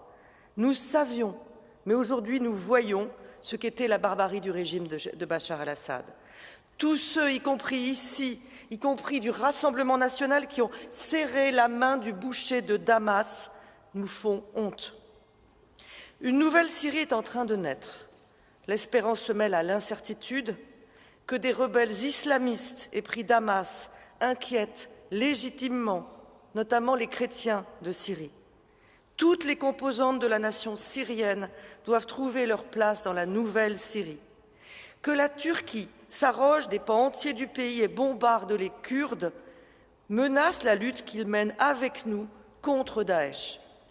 La lutte contre le terrorisme doit impérativement se poursuivre. Nous devons engager cette nouvelle Syrie, être prêts à revoir les sanctions et à aider à sa reconstruction en rappelant nos priorités. Lutte contre le terrorisme, destruction des armes chimiques, respect des pays voisins, fin de l'alliance avec la Russie, protection des minorités, place des femmes. À ces conditions, la naissance d'une nouvelle Syrie peut être une bonne nouvelle pour le Proche-Orient. Merci, Madame Boisson. On behalf of the Greens, I give the floor to Madame Neumann. Yalla, Ahalya Bashar, get out Bashar. That's what Syrians shouted in 2014, and now he is a refugee in Moscow. No one knows exactly what this new time will bring for Syria, but for the first time in decades, my Syrian friends have hope. Hope to rebuild their country, and I want the European Union to support them with humanitarian aid, with their fight against impunity, and with crystal clear political signals that Europe will support all those committed to Syrian-led process in the spirit of Resolution 2254. And when we talk to HDS, the message needs to be crystal clear. It's not about protecting women and minorities. It's about building a government where they sit at the table like everyone else. And to get there, dear colleagues, we also need to revisit our debates on asylum, Mr. Bardella. While Syrians celebrated the end of Assad's reign, while families were searching in Sidnaya's ruins for their loved ones, some in here had no other thought than how fast can we get rid of Syrians. But colleagues, can we please remember that Syrians are human beings like you and me? Would you uproot your family right now to bring them to an unstable, violent country? Or would you want to go first and just assess the situation? That's exactly what Syrians want to do, and it's in our interest to let them. To build a democratic Syria, we need those that fled Assad on the ground. To rebuild Syria, we need entrepreneurs to invest and travel to the countries, and forced returns, dear colleagues, won't happen for another year or two at least. So why don't we let Syrians travel to Syria to sort things out, and upon return decide with their families on the best way to go ahead? Our current asylum rules prevent them to do exactly this. This is why we need temporary exceptions in our interests and in theirs. Dear colleagues, I refuse to give up the hope for a democratic Syria just because some in here fuel toxic asylum debates. Let's stand with Syrians to rebuild a country that heals its wounds and is a free country for everyone. Thank you very much, dear colleague. On behalf of the left, Mr. Schiederman.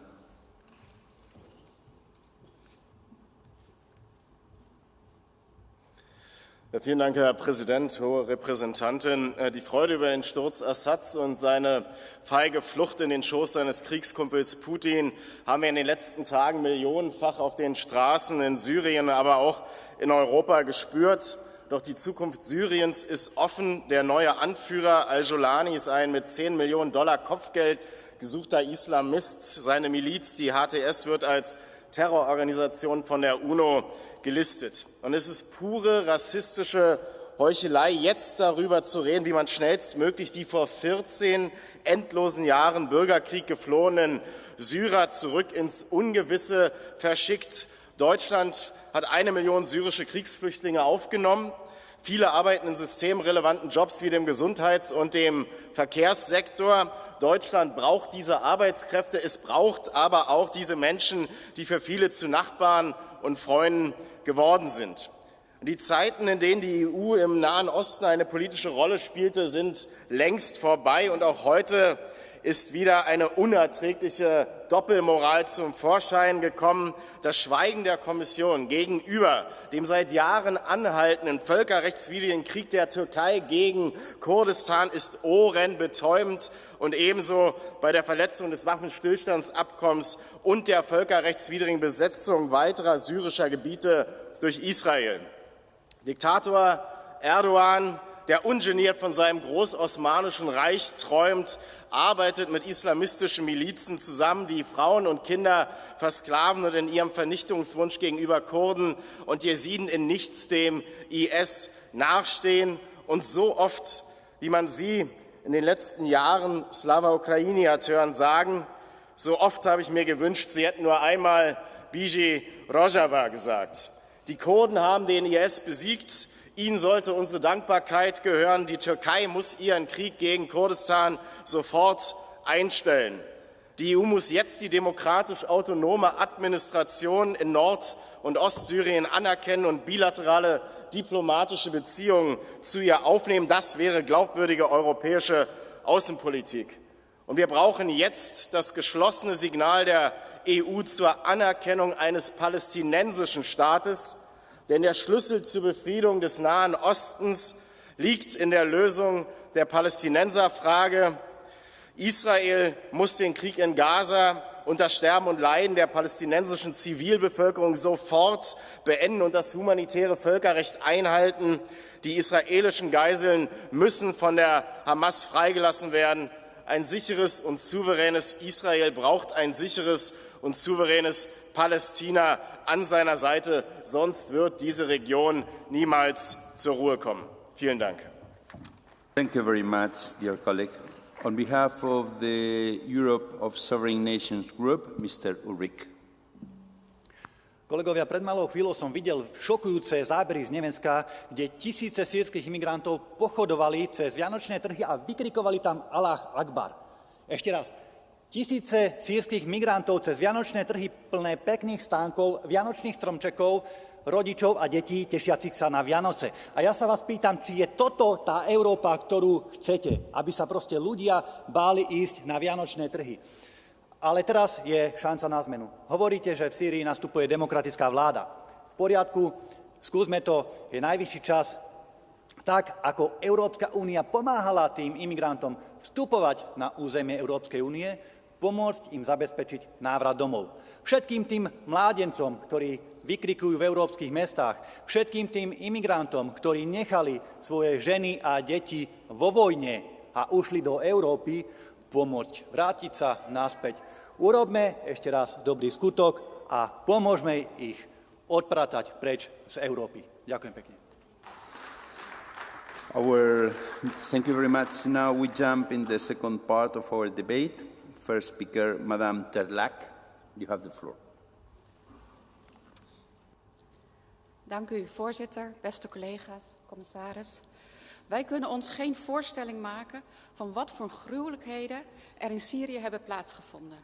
Meer dan 50 jaar dictatorschap en er blijft een zwaar getraumatiseerd land achter, wat nog steeds zeer verdeeld is. De minderheid heeft jarenlang over de meerderheid geregeerd. Dit brengt veel onzekerheid en onvoorspelbaarheid met zich mee.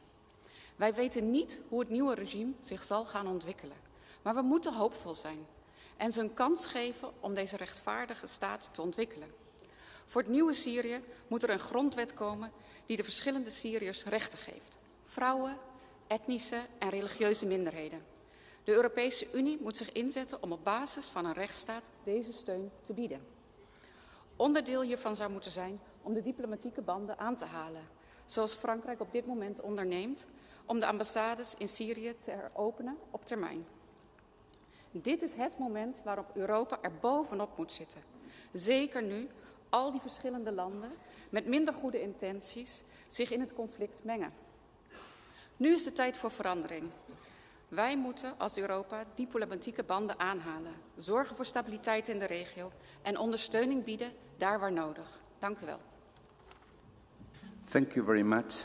Our next speaker, Mr. Tarquinio. Grazie Presidente. Gentile Alta Rappresentante, il brutale regime di Assad è passato e questo già basta per sperare. Tuttavia il cammino verso la pacificazione, la sicurezza, la democrazia in Siria è ancora ripido, incerto e lungo, come lei ha detto. Per questo qui e ora serve un forte impegno politico e diplomatico della UE. Vanno esercitate pressioni con tutti gli strumenti a nostra disposizione sul governo di transizione affinché venga avviato, garantito e rispettato un processo democratico basato sul rispetto dello Stato di diritto, sull'eguaglianza tra donne e uomini, sull'affermazione dei diritti fondamentali di tutto quel popolo mosaico, arabi, curdi, turcomanni, circassi, armeni, musulmani, sunniti, sciiti, alawiti, drusi e cristiani. E se veramente crediamo nell'importanza del coinvolgimento di tutto il popolo al processo di transizione in una Siria che non resti a pezzi, non possiamo che rimanere attoniti. per le dichiarazioni e azioni di alcuni Stati membri. Rigettare le richieste di asilo siriane è oggi follia. La Siria non è un paese sicuro e in pace. C'è piuttosto necessità urgente di un aumento degli aiuti umanitari perché la situazione di persone e comunità è drammatica e dovremmo saggiamente darci quadri normativi innovativi e flessibili in materia di asilo che permettano ai siriani oggi accolti nella UE di poter tornare nella terra d'origine per contribuire al processo di transizione senza però rischiare di perdere lo status di rifugiati. Infine, giustamente si parla tanto dell'influenza russa e iraniana sulla Siria di Assad. Sì, certe catene devono sparire. Conto che lei sarà in grado di ricordare anche agli alleati d'Occidente, Turchia e Israele, che il diritto internazionale non può mai fare eccezioni, che la UE sia all'altezza di queste sfide. Grazie.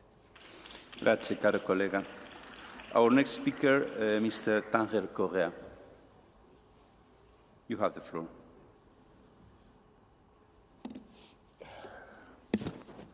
Senhor Presidente, Senhora Comissária e Vice-Presidente da Comissão, uma mensagem que eu gostava de lhe passar, Senhora Presidente, não vai ter um trabalho fácil nesta fase da Síria, é que um terrorista será sempre um terrorista. Alguém que esteve em Abu Ghraib nunca mais se esquece na vida. O que é que eu quero dizer com isto? Quero dizer que quem tomou o poder na Síria neste momento foram movimentos terroristas e mercenários a soldo de vários países. Em termos de geoestratégia, temos uma Turquia que neste momento já atua no terreno, temos Israel que ocupou uma buffer zone para proteger uma buffer zone, temos outras forças. Não pensem que o Irão perdeu nesta troca, porque isto foi o resultado de um acordo. Temos a Irmandade Muçulmana por trás das forças terroristas, onde fizeram o deal em Doha. Portanto, vamos ter um assunto extremamente complicado e vai ser muito difícil levar a ajuda humanitária a quem precisa. Pode ter a certeza disso, porque eles não vão deixar. E já agora gostava de dizer o seguinte, é que se a União Europeia, de uma vez por todas, neste assunto, não pegar nas rédeas do problema e se não avançar, nunca mais avançará, porque perderá completamente a sua face e vai ser uma União Europeia enfraquecida que daqui para a frente vai tentar lidar com os assuntos que se lhe põem. Portanto, Senhora Comissária, eu gostava que em vez de ficarmos como aquela música sempre parole, parole, passássemos à ação, transformarmos a União Europeia num parceiro de confiança, num parceiro atuante. Muito obrigado. Muito obrigado. Our next speaker is Madame Gambino. Mr. Gambino, sorry. You have the floor. Merci.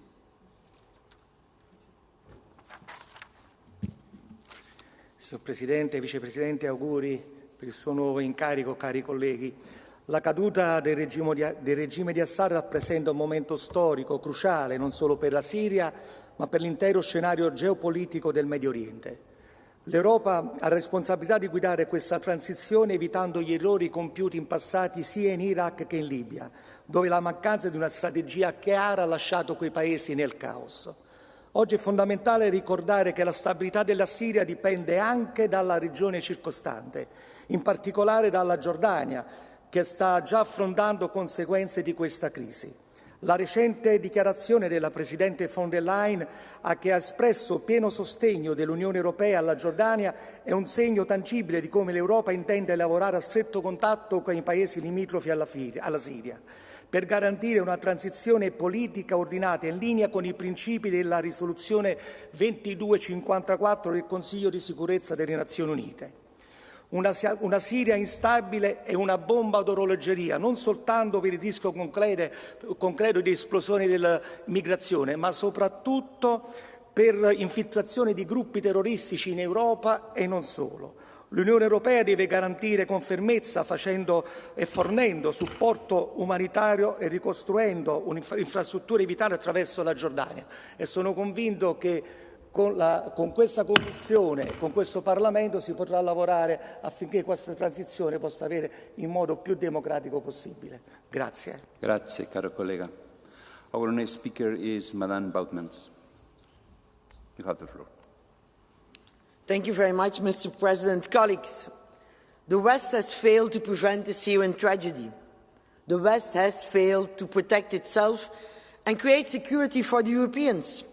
Since the outbreak of the Arab Spring, neither we nor the Americans have done anything substantial to support the Syrian people or to oust Bashar al-Assad.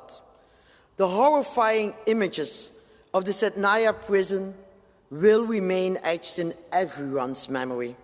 We must not make the same mistake again and show some backbone. What we do or fail to do can make an enormous difference. The difference between stability or chaos. The difference between Syrian refugees returning home or even more Syrian refugees coming to Europe. My proposal is that you do two very concrete actions. One, engage in dialogue with the new power brokers. No hesitation. At the highest level, Kaya, not like the Council said. Do it at your level. Only political pressure can prevent them to radicalize. And secondly, organize a global donor conference for the reconstruction of Syria. Take the lead, because, let's be honest, we did nothing when the Syrian revolution broke out on March 15, 2011. We did nothing to support the democratic opposition. We left the field to ISIS, Iran and Russia, to murderers and terrorists. Do the opposite of what the Orban regime is asking you, and you will be on the right side of history. Thank you very much. Dear Madam Baumann, sorry, Madam. Sorry, Madam. You have a blue card from Mr. Gratsoulis from ESN Group. Do you accept it? Yes. Mr. Gratsoulis, you have 30 seconds. Wait.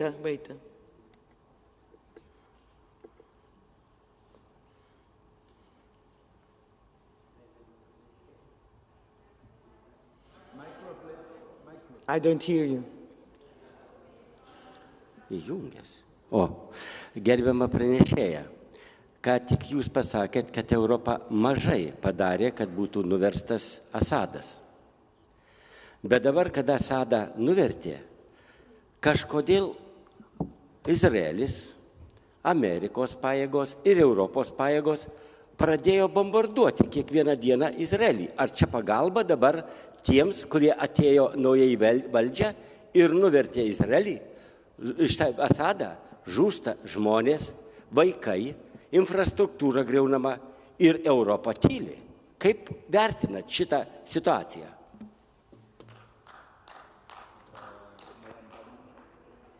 Well, honestly, I think you didn't listen to my speech, because that was exactly what I'm saying. Europe cannot wait. We have to take the lead.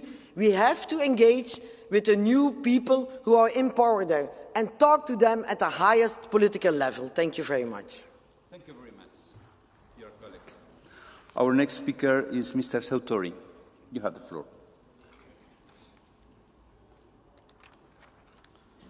Monsieur le Président, Madame la Haute Représentante, un envoyé spécial et 160 millions d'euros d'aide européenne, c'est bien. Ça reste insuffisant vis-à-vis de la situation de chaos en Syrie.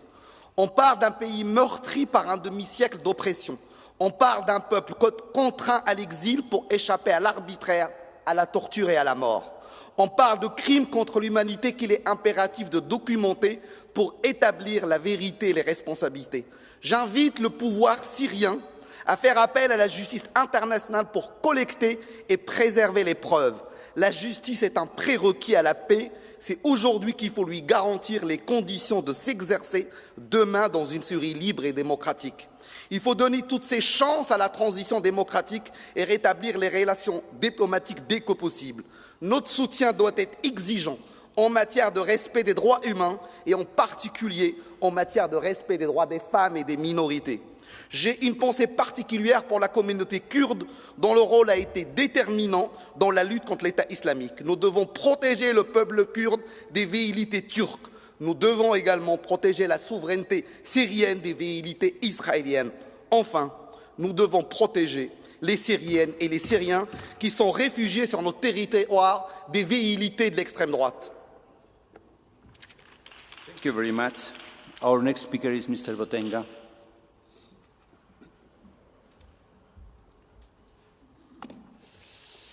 Merci, Monsieur le Président. Madame Kallas, nouvelle ministre des Affaires étrangères de l'Union européenne, après la chute du régime d'Assad, vous condamnez à raison la présence russe en Syrie, mais vous ne condamnez pas, bizarrement, la présence américaine ou la présence israélienne. Vous parlez de Syrie libre, mais vous acceptez que vos alliés israéliens, américains, etc., occupent illégalement une partie du pays. Alors comment construire un pays libre sous occupation ? Vous parlez de Syrie indépendante, mais vous acceptez que les Américains contrôlent le pétrole et que les Israéliens détruisent l'armée. Comment construire un pays indépendant sans armée ni pétrole? Vous dites vouloir aider les Syriens, mais depuis une décennie, l'Union européenne détruit l'économie de la Syrie par des sanctions. Alors, Madame Kallas, les actes parlent plus clairement aujourd'hui que les paroles. Il faut le dire, l'Europe aujourd'hui n'est pas en train d'œuvrer pour une Syrie forte et indépendante, mais d'un pays faible, divisé, sans merci, à exploiter par nos multinationales, comme d'ailleurs tant d'autres pays dans la région. Pétrole, gaz, géopolitique, l'Europe aujourd'hui ne défend que les intérêts de ses multinationales et tout le reste, le discours droit international, clairement, est pour la galerie. Je vous remercie. Thank you very much. Mr. Schell, you have the floor.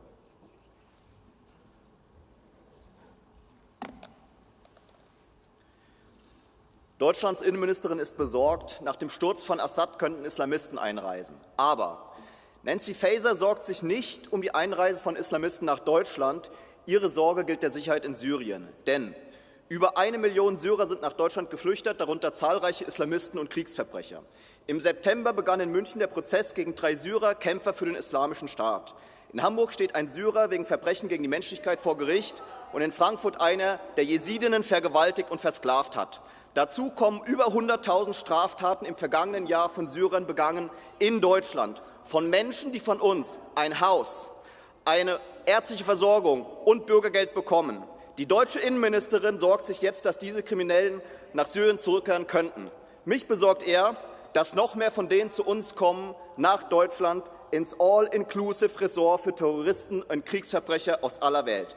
Deshalb müssen wir jetzt realistisch sein. Erstens, Grenzen schließen. Zweitens, abschieben. Drittens, keinen Cent für das neue Regime in Damaskus. Speaker is Mr. Brown. Laudetur Jesus Christus. God bless everybody, Syrians and all the others. The question is, who's next? Who's next that you are going to nominate for a bad guy? Somebody to be erased, delegitimized, somebody that you want to help rob, kill. Who's next? Because as long as I'm listening to your debates here, each and every time you nominate somebody. You nominate Russia, obviously, China, North Korea, Iran, Syria, Georgia, Moldova, Romania. These are the countries that you don't like. You want to take Europe to war, to war. You were, all along, you were being grotesque with your warmongering. Now you're being more and more dangerous to the people of Europe and to the people of the world. So, who's next, Madam Commissary, that you are going to nominate? Thank you very much. Our next speaker is Mr. McAllister. Mr. President, thank you for giving me the floor. Madam Vice President, High Representative, great to see you here sitting in the plenary. As we have heard this morning, the reaction to the fall of Bashar al-Assad has been relief, also at yesterday's Foreign Affairs Council, and rightly so. This dictator and his regime are responsible for the deaths of hundreds of thousands of people, far more than ISIS and all other so-called rebels combined. And indeed, the fall of Mr. Assad represents a significant loss for Iran. Assad's Syria was, alongside Hezbollah, a key component of Iran's so-called axis of resistance. Through Assad, it was the Mullah regime that was able to project its power across the Middle East. And the same far-reaching consequences apply for Mr. Putin. Beyond the blow to this axis of terror, as my colleague Michael Gahler just named it, let us not underestimate the enormous new challenges the transition carries within Syria. The rebels are led by the jihadist militia, HTS, which is an extremist group that has its origins in the Islamic State and was allied with al-Qaeda. Mr. al-Jolani is now confronted with the enormous task of bringing peace to Syria in an inclusive process that respects the voices of all religious and ethnic minorities, whether it be Alawites, Christians, Druze, Shiites, or Kurds. Relief and concern are not a contradiction, but rather the foundation for a reasonable policy towards the realities and uncertainties of the entire region. There is also room for hope. The European Union should not allow a vacuum in Syria. Let us engage and try to stabilize the country and constructively reach out to other powers which have sway in the country. Madam Kallas, I am glad to see you are already working exactly to this end. Thank you. Dear President of the AFET Committee, nuestra siguiente oradora es la señora Pajín. Tiene usted el suelo. Gracias, señor presidente. Bienvenida, señora Kallas. Queremos volver, pero tenemos miedo. Y la cuestión es, ¿volver a dónde? Estas son las palabras de Sadia, una mujer siria que junto a su esposo y 2 hijas con discapacidad huyó de Homs hace 5 años debido a la brutal dictadura en su país. Hoy Sadia y su familia se encuentran en un campamento de refugiados del Líbano, al igual que millones de sirios en la región. En la región, conviene subrayarlo, también hoy aquí ante quienes una vez más aprovechan este debate para intentar sembrar el odio en nuestras sociedades. ¿Dónde queda su humanidad? Porque la situación humanitaria que vive la población siria es una de las crisis más graves de nuestro tiempo. Más de 13 millones de personas han sido desplazadas. Más del 90% de la población siria necesita asistencia humanitaria urgente. Y en un contexto de crisis como el que vivimos, la Unión Europea debe actuar de manera decidida con un aumento urgente de la ayuda humanitaria y no tener tentaciones de reducir cuantitativamente esa ayuda. Es positivo el compromiso que hemos visto hoy aquí y el anuncio de la Unión Europea de estos días, pero no es suficiente. Tenemos que mantenerlo y sostenerlo en el tiempo.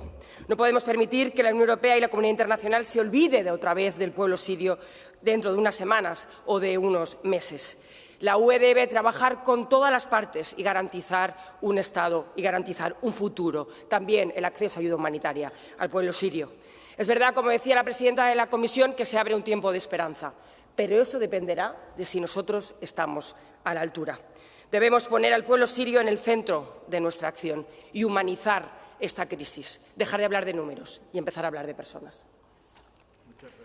Señora Pajín, tiene usted una tarjeta azul del señor Tinkinan del Grupo ECR. ¿La acepta? Sí. Mr. Tinkinan, you have 30 seconds.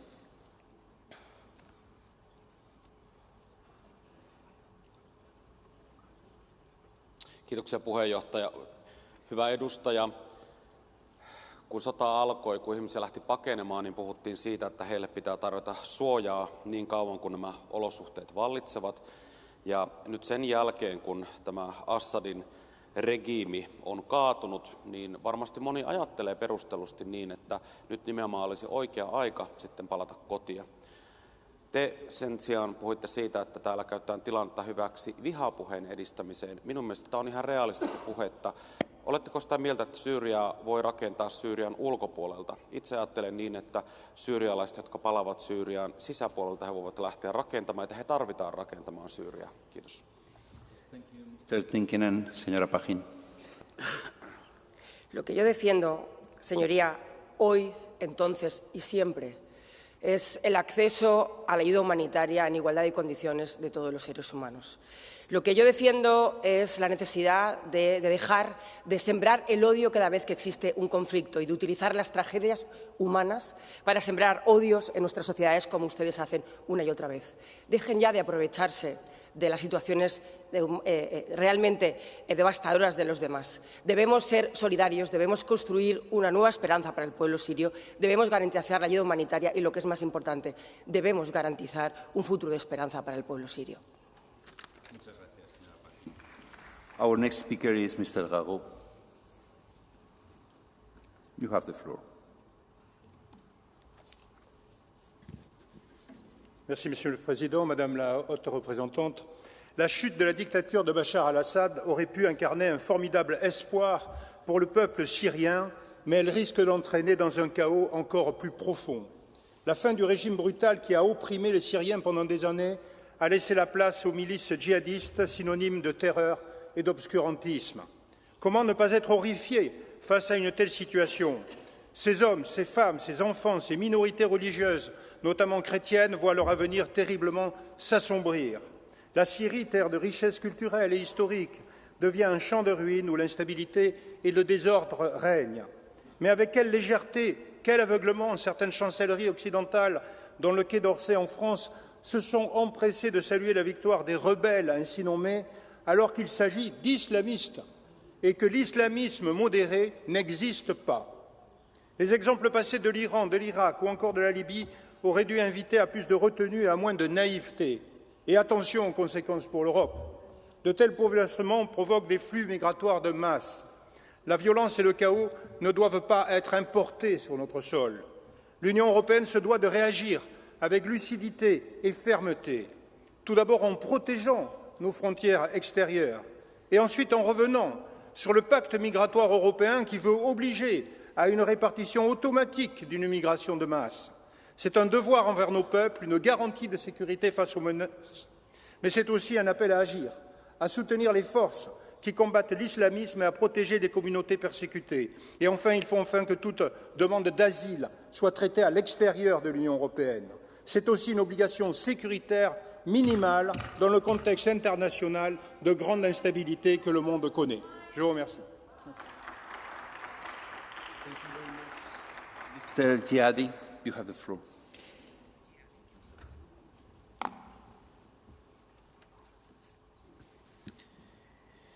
Η κατάσταση στη Συρία είναι χαοτική, αφού μοιάζει με ένα κατακαιρματισμένο τοπίο. Ως εκ τούτου, κυρία Επίτροπε, δεν σηκώνει ούτε αισιοδοξία ούτε φυσιχασμό. Μην ξεχνάτε ότι μπορεί να έπεσε ένα δικτατορικό καθεστώς και στη θέση του να έχουμε ένα άλλο δικτατορικό καθεστώς που είναι βαθιά εξτρεμιστικό, ακραία ισλαμικό.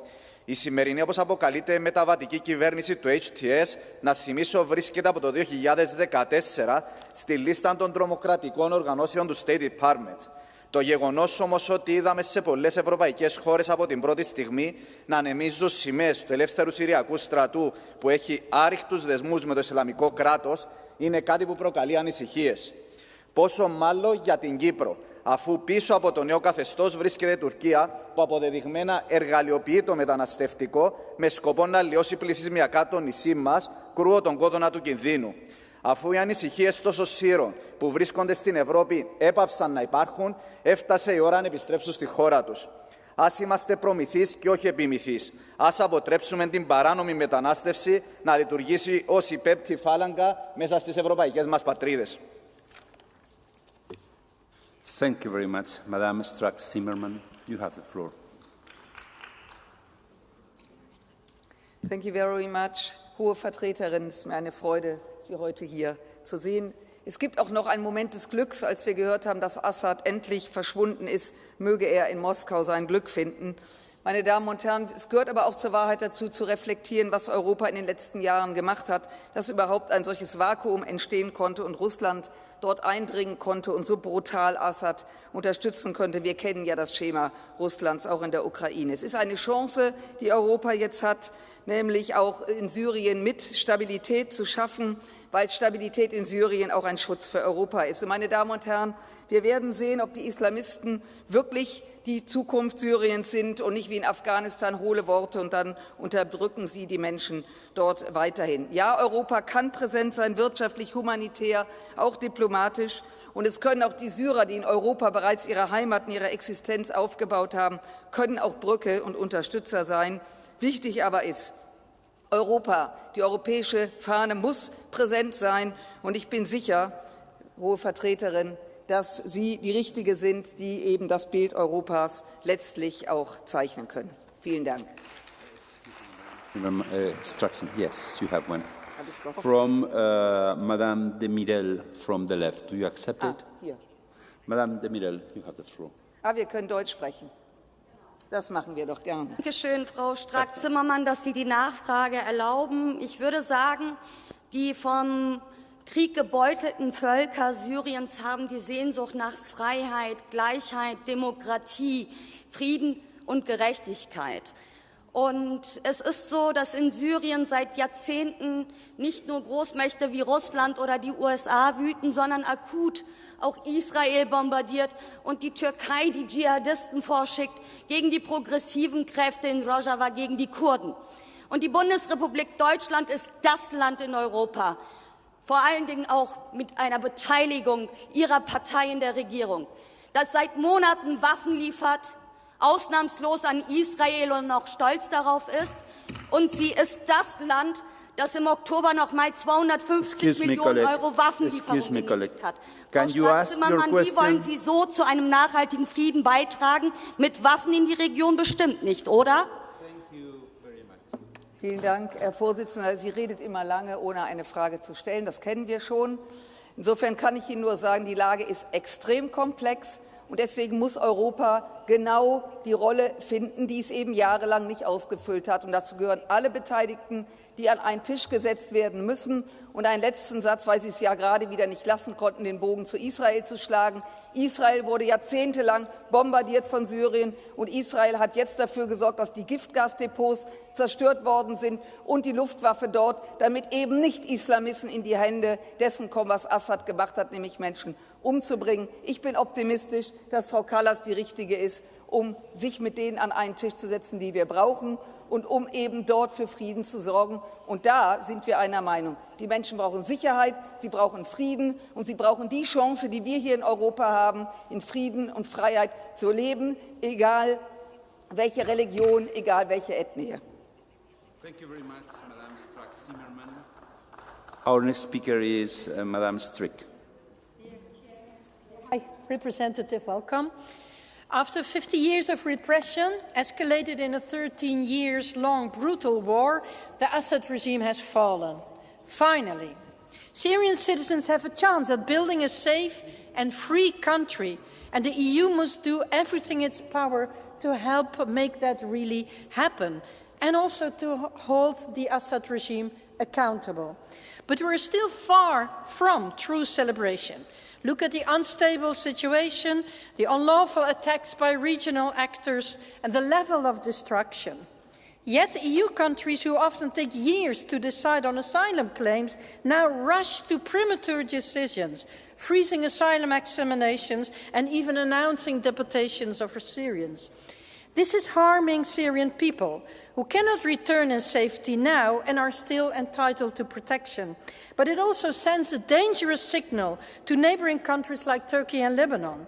A sudden massive return now can only further destabilize the country. So what the Syrians need is full support, safety and protection wherever they are. They have suffered enough. Thank you. Thank you very much, Madam. Mr. Georgiou. Κυρία Κάλλας, έπεσε λοιπόν ο Άσαντ, ο δικτάτορας, και άρχισαν τα πανηγύρια, σαν εκείνα που γίνονταν για το Ιράκ και τη Λιβύη. Είδαμε βέβαια τι άνοιξη έφερε για τους λαούς της. Και τώρα ήρθαν ποιοι, οι μέχρι χτες τρομοκράτες, επικηρυγμένοι τζιχαντιστές, αιμοσταγείς δολοφόνοι, που τώρα και εσείς τους βαφτίζετε ως απελευθερωτές και αξιότιμους συνομιλητές. Πόση υποκρισία. Για χρόνια καταλυόταν η εδαφική κυριαρχία της Συρίας και η Ευρωπαϊκή Ένωση δεν μιλούσε.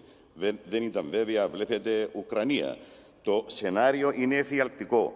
Η Συρία απειλείται με διαμελισμό. Μοιράζουν τα ημάτια της, τα κομμάτια της, οι Ρώσοι και οι Αμερικάνοι. εισβάλλουν και καταλαμβάνουν περιοχές οι Τούρκοι που χτυπούν ανελαίητα τους Κούρδους. Ο ποινικός υπόδικος Νετανιάχου προβαίνει σε παράνομους επικισμούς στον Γκολάν για να φτιάξει το μεγάλο Ισραήλ. Σας υπενθυμίζω, μήπως και το ξεχάσατε, ότι συνεχίζει την γενοκτονία στη Γάζα. Η Ευρώπη ως συνήθως απούσα, κάντε το ελάχιστο, διασφαλίστε την εδαφική ακεραιότητα και ενότητα της Συρίας, αφήστε τον βασανισμένο συριακό λαό να αποφασίσει ελεύθερα για το μέλλον του. Ευχαριστώ. Mr. Volgin, you have the floor. Уважаеми колеги, не знам дали сте забелязали, ама държавата Сирия умря. На нейно място има врящ казан, където бълбукат воинствени джихадисти, кюрди, друзи и всякакви агенти на чужди интереси. Тази взривоопасна смес бе забъркана от Съединените щати, Турция, Израел, Великобритания. Изобщо всеки път, когато някоя цивилизована държава реши да оправя нецивилизовани според нея държави, настава тотален разпад и загиват много хора. Преди 20 години Съединените щати обещаха да демократизират Ирак, а вместо това акушираха създаването на ислямска държава. После Западът реши да демократизира Либия, а вместо това отвори пътя към Европа на стотици хиляди нелегални имигранти. Днес същите тези западни цивилизатори взеха един джихадист, Мохамед Ал-Джолани, свалиха му чершефосаните дрехи, подстригаха му брадата и го обявиха за либералната майка Тереза. И ни убеждават колко цивилизован бил станал. Някога Съединените щати по същия бащински начин се държаха с Осама Бен Ладен, защото бяха сигурни, че той винаги ще изпълнява техните нареждания. Всички знаем до какво доведе това тогава. Едва ли днес ще бъде по-различно. Благодаря. Thank you very much, Mr. Volgin. Signor Salini. Grazie. La voce che si alza da questo Parlamento è una voce legittimamente desiderosa e sognante dello Stato di diritto anche in Siria, ma la marcia, lo sappiamo, è estremamente complessa. Abbiamo di fronte a noi divisioni enormi all'interno di quel Paese e una enorme divisione anche tra tutti coloro che al di fuori di quel Paese hanno scelto i propri interlocutori dentro la enorme spaccatura sociale. Anche questo dibattito ha dimostrato divisioni, ognuno si sceglie il proprio alleato preferito. Sarà una marcia molto difficile, caro Vicepresidente, e vi è un particolare tipo di rischio. Due attori nello scenario siriano si sono confrontati dividendosi, che sono Russia e Turchia. Tra questi due attori c'è una differenza. La Russia non è nostro alleato e ha invaso recentemente un paese non europeo. La Turchia è nostro alleato nella NATO e ha invaso un paese europeo come Cipro. Allora dobbiamo decidere con chi stare per trovare pace in Siria, capendo che Russia e Turchia, divise su tutto, hanno un argomento spesso su cui si uniscono, è fare danni all'Europa. E questo sarà il punto di lavoro più rischioso per noi. Grazie. Grazie, caro amico. Our next speaker is Mr. Assis. Muito obrigado, Sr. Presidente, Sra. Comissária e Vice-Presidente, caras e caros colegas. As imagens que nos chegaram da prisão de Said Naya são a representação do mal absoluto de que os seres humanos são, por vezes, capazes. Infelizmente, ao mal absoluto não sucede necessariamente o bem. E a realidade síria é demasiado complexa e dolorosa para que possamos olhar para o futuro com otimismo. Olhemos, contudo, com alguma esperança. Há agora dois caminhos que claramente se bifurcam. Aquele que nós desejaríamos, altamente improvável, que seria o que levaria a um regime tolerante e multiétnico. E aquele que nós não queremos, mas que infelizmente é possível, que conduziria à instauração de uma violenta teocracia repressiva. A primeira questão é de sabermos até que ponto o povo sírio poderá escolher livremente o seu caminho. E até que ponto, infelizmente, não serão outros povos e outros Estados a escolher em vez do povo sírio e este a ser um mero joguete no tabuleiro geopolítico da região. Neste momento, conhecemos algumas declarações dos rebeldes que tomaram o poder. Essas declarações apontam para uma pacificação da Síria, para uma transição organizada. Mas devem ser questionados e nós temos a obrigação de o fazer. Devemos perguntar-lhes como se vão ou não respeitar as minorias étnicas e religiosas e procurar uma coexistência harmoniosa. Se vão responsabilizar ou não penalmente os criminosos de guerra, nomeadamente aqueles que usaram armas químicas contra civis indefesos. Ao mesmo tempo, a União Europeia deve negociar desde já corredores humanitários para ajudar a população necessitada. E não nos esqueçamos de uma coisa, a Síria está destruída e uma das nossas primeiras funções é apoiar fortemente a Síria no seu processo de reconstrução. Muito obrigado. Our next speaker is Mr. Van der Riese. Voorzitter, collega's, Syrië heeft dringend nood aan zijn dokters en ingenieurs die de voorbije jaren naar Europa kwamen. Want asielrecht mag immers nooit een migratiekanaal zijn dat leidt naar een permanent verblijf. Het is en blijft een tijdelijke maatregel voor mensen in nood. En daarbij hoort de duidelijke afspraak terug te keren naar huis van zodra de situatie opgeklaard is. Voor de Syrische asielzoekers is dat moment nu aangebroken.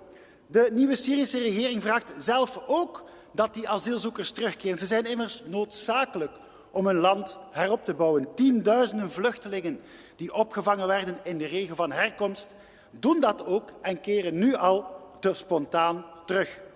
Zij die naar Europa kwamen blijken echter door onze sociale systemen minder geneigd hetzelfde te doen. Deze asielzoekers moeten goed begrijpen wat hun rol is in de heropbouw van Syrië. Die is essentieel. Terugkeer is niet alleen onze verwachting, het is vooral hun morele plicht. En daarom moeten we alle lopende asielaanvragen, gezinsherenigingen en naturalisatieprocedures onmiddellijk opschorten. Bestaande asielzoekers moeten we voorbereiden en ondersteunen bij hun terugkeer. Remigratie is verplicht, verwacht en noodzakelijk. Geen discussies, geen excuses, geen uitzonderingen. Ik dank u. Thank you very much. Our next speaker is Mr. Tinnik Kinen. You have the floor. Mr. President, after years of war in Syria, Assad's criminal regime collapsed in just 11 days.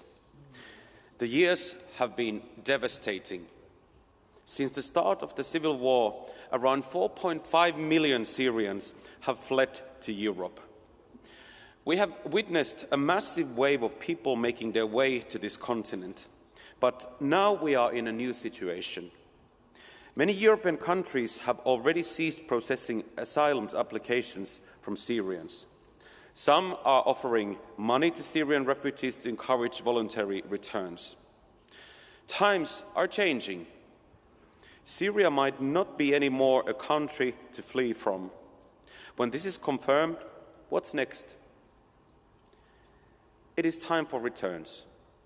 I encourage you Syrians in Europe, return with pride and build a brighter tomorrow for your own country. Thank you. Thank you, dear colleague. Mr. Barna, you have the floor. Thank you, Mr. President. I will speak in Romanian. Căderea regimului Assad în Siria reprezintă un moment extrem de important pentru țară și regiune. Victimelor dictaturii sale brutale le recunoaștem suferința imensă pe care au îndurat-o. Eu însumi sunt născut în vremurile unei dictaturi și respect și admir îndârjirea poporului sirian în fața unor greutăți imposibil de imaginat pentru toți aceia care au avut norocul să trăiască doar în democrație.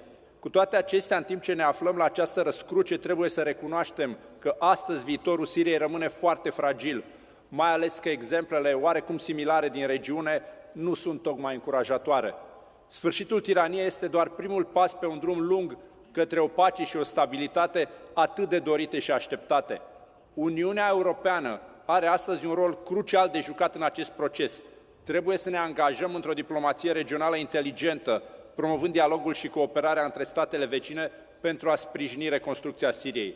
Angajamentul nostru de a oferi ajutor umanitar și de a reconstrui infrastructura țării este obligatoriu. Sunt nu puține exemple din istoria recentă care ne arată cât de important este să prevenim o alunecare a Siriei înapoi în haos. Împreună putem ajuta la construirea unei societăți fondate pe justiție, democrație și drepturile omului, chiar dacă aceste cuvinte par astăzi utopice. Este primul test al noii diplomației europene și am încredere că Thank you very much. uniți Thank în you very eforturile much, noastre dear pentru a colleague. sprijini poporul Thank you. sirian. Thank you. Our next speaker is Madame Levin.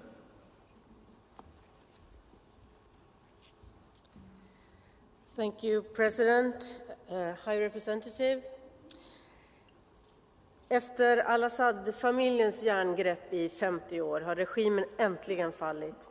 En stor glädje för världens syrier, men också en stor oro. Sedan inbördeskriget bröt ut har syrier tagit skydd i Europa. Många är nu etablerade här sedan nästan 15 år. Man har jobb, barn som går i skolan, vänner, en trygg vardag. Att lämna det livet för en osäker framtid i ett land där islamister kan ta över makten är för många otänkbart. Samtidigt finns det de som vill tillbaka för att bygga upp landet och demokratin. Som under många år bott i Europa och förstått och upplevt vad det innebär att leva i frihet och som skulle kunna bidra till detsamma i Syrien.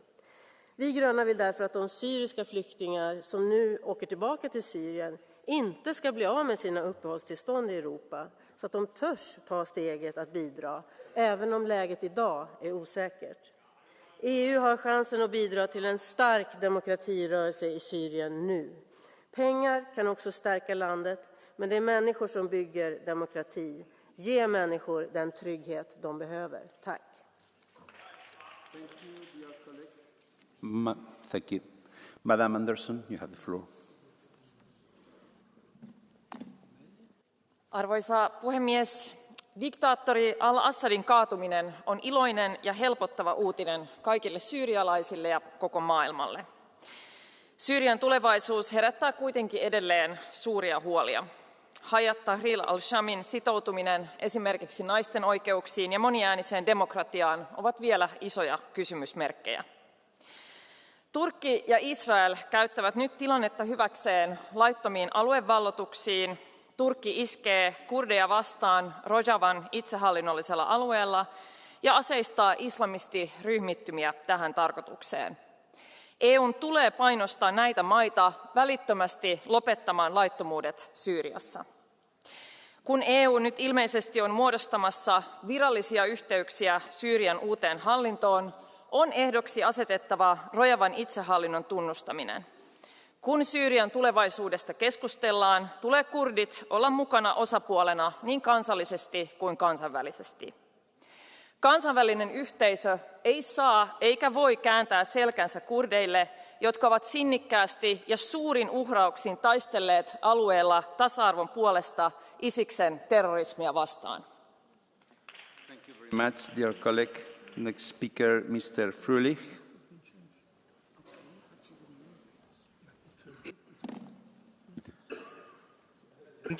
Die Ära Assad ist beendet, ein Grund zur Freude. Das wird sich erst zeigen, Zweifel sind angebracht. Neuer starker Mann in Damaskus ist Mohammed al-Jolani, islamistischer Terrorist und Hoffnungsträger progressiver Globalisten zugleich. Schon hierin zeigt sich der moralische Bankrott westlicher Eliten. Man jubelt dem neuen Herrscher zu, auf den man zuvor noch 10 Millionen US-Dollar Kopfgeld ausgesetzt hat. Was erwartet uns in Syrien? Im besten Fall ein streng religiöses, sunnitisches, aber stabiles Regime. Im schlimmsten Fall ein zweites Libyen mit endlosem Bürgerkrieg. Ich befürchte Letzteres, ein Albtraum, insbesondere für unsere christlichen Glaubensbrüder in der Levante. Was das für uns bedeutet, noch mehr Massenmigration, das alte Spiel, Europa hat nichts zu melden, Europa ist geopolitisch impotent, Europa darf aber die Folgen fremder Konflikte ausbaden, das ist eine Katastrophe. Deshalb, wer wegen Assad zu uns geflohen ist, abschieben, eure Heimat braucht euch beim Wiederaufbau. Wer nun aus Syrien zu uns kommen möchte, abweisen, unser Boot ist voll, wir schaffen das nicht. Ansonsten haben wir bald syrischen Bürgerkrieg, nur eben mitten in Europa. Mr. Papadakis, you have the floor. Η υπεριαλιστική επέμβαση και ο προωθούμενος διαμελισμός ενός ανεξάρτητου κράτους της Συρίας έχουν δρομολογηθεί στη Μέση Ανατολή από Ηνωμένες Πολιτείες, Ευρωπαϊκή Ένωση, ΝΑΤΟ, Τουρκία και Ισραήλ. Αποτελούν συνέχεια της γενοκτονίας του Παλαιστινιακού λαού από το κράτος κατακτητή Ισραήλ, των επιθέσεων κατά του λαού του Λιβάνου, των απειλών σε βάρος του Ιράν. Η ΙΠΑ, Ευρωπαϊκή Ένωση, όπως και η ελληνική κυβέρνηση, μαζί και όλα τα αστικά κόμματα στην Ελλάδα, χαιρέτησαν την κατάλυση της Συρίας από τους τζιχαντιστές, βαφτίζοντάς τους αντάρτες και εγγυητές της δημοκρατικής μετάβασης. Εμείς, παρά τις χαώδεις διαφορές μας με το αντιλαϊκό καπιταλιστικό καθεστώς του Άσαντ, καταδικάσαμε από την πρώτη στιγμή και την επέμβαση και τον αναθεωρητισμό. Εσείς σκίζετε τα ημάτια σας μόνο για τον αναθεωρητισμό της καπιταλιστικής Ρωσίας, ενώ κάνετε τα στραβά μάτια όταν πρόκειται για τις Ηνωμένες Πολιτείες, την Τουρκία και το Ισραήλ, που έχουν εισβάλει στη Συρία, και όχι μια φορά. Αλληλεγγύη στο λαό της Συρίας και τους λαούς της Μέσης Ανατολής, απεμπλοκή και πάλι ενάντια στο σύστημα των υπερελιστικών επεμβάσεων, των πολέμων και της εκμετάλλευσης. Thank you, dear colleague. Embajador Pascual de la Parte tiene la palabra. Muchas gracias, presidente. Bienvenida, alta representante. Solamente podemos felicitarnos por la caída de un autócrata y de un dictador como Bashar al-Assad, que sometió a su pueblo a una tiranía con crímenes, con torturas, con desplazados, y por tanto la primera idea sería de felicitarnos todos los demócratas europeos. La segunda es que precisamente ahora estamos asistiendo a una redefinición del mapa geopolítico geoestratégico de Oriente Medio. En Oriente Medio nada de lo que parece es verdad y nada es verdad de lo que parece. Las alianzas de amigos de hoy son alianzas de enemigos mañana y por tanto la situación es fluida porque además muchas potencias mundiales tienen intereses claros en la zona. Ante esto, la Unión Europea, ante este signo de interrogación que se nos abre, de incertidumbre después de la caída de Bashar al-Assad, con unos líderes que proceden del islamismo salafista, con unos récords de violación de los derechos humanos, hemos de tener mucho cuidado y extremar la prudencia a la hora de acercarnos ahora mismo a la situación. Hemos de exigir, como ha dicho la alta representante, la integridad territorial de Siria, el respeto de derechos humanos, garantizar la independencia y la soberanía territorial e intentar ayudar a los desplazados y a los que más sufren por parte de la Unión Europea, aumentando nuestra ayuda humanitaria. Lo que no podemos hacer es abrir un debate a las 24 horas de que caiga Assad de cómo retornar los refugiados a Siria. Eso no es precisamente lo que debemos hacer los europeos. Por tanto, ayudar a una transición hacia un régimen democrático que integre a las minorías religiosas y raciales y ayudar en lo que se pueda, de momento, a la espera de ulteriores acontecimientos. Muchas gracias. Muchas gracias, embajador. Madame Strada, you have the floor. Grazie Presidente, cara Alta Commissaria, care colleghe. Non sappiamo ancora cosa succederà in Siria dopo la caduta del sanguinario Assad, ma conosciamo già la portata della crisi che era in corso. Un paese devastato che deve essere ricostruito. 16 milioni di persone per 2/3 bambini che hanno bisogno di assistenza umanitaria. Un mosaico di minoranze etniche e religiose che chiedono autonomia e rispetto, come i curdi, che dopo averci aiutato a combattere lo Stato islamico adesso rischiano di diventare il nuovo bersaglio incrociato della Turchia e delle formazioni radicali. Dall'inizio della guerra civile metà della popolazione siriana è stata sradicata dalla propria casa, con 7 milioni di sfollati interni e 6 milioni di persone rifugiate o richiedenti asilo all'estero. Tutte in Europa? Decisamente no. 3/4 dei rifugiati sono nei paesi confinanti con la Siria, 3 milioni solo in Turchia. Negli ultimi mesi 500.000 di siriani sono stati costretti a rientrare dal Libano in fuga dalle bombe, una crisi nella crisi. In Europa, stando all'Agenzia Europea per l'Asilo, a settembre di quest'anno le domande di asilo dei siriani non arrivavano a 180.000. Ora, non sappiamo cosa succederà, ma alcuni paesi europei hanno già deciso cosa fare. Italia, Germania, Norvegia e Svezia sospendono la valutazione delle richieste di asilo. L'Austria già pensa ai rimpatri.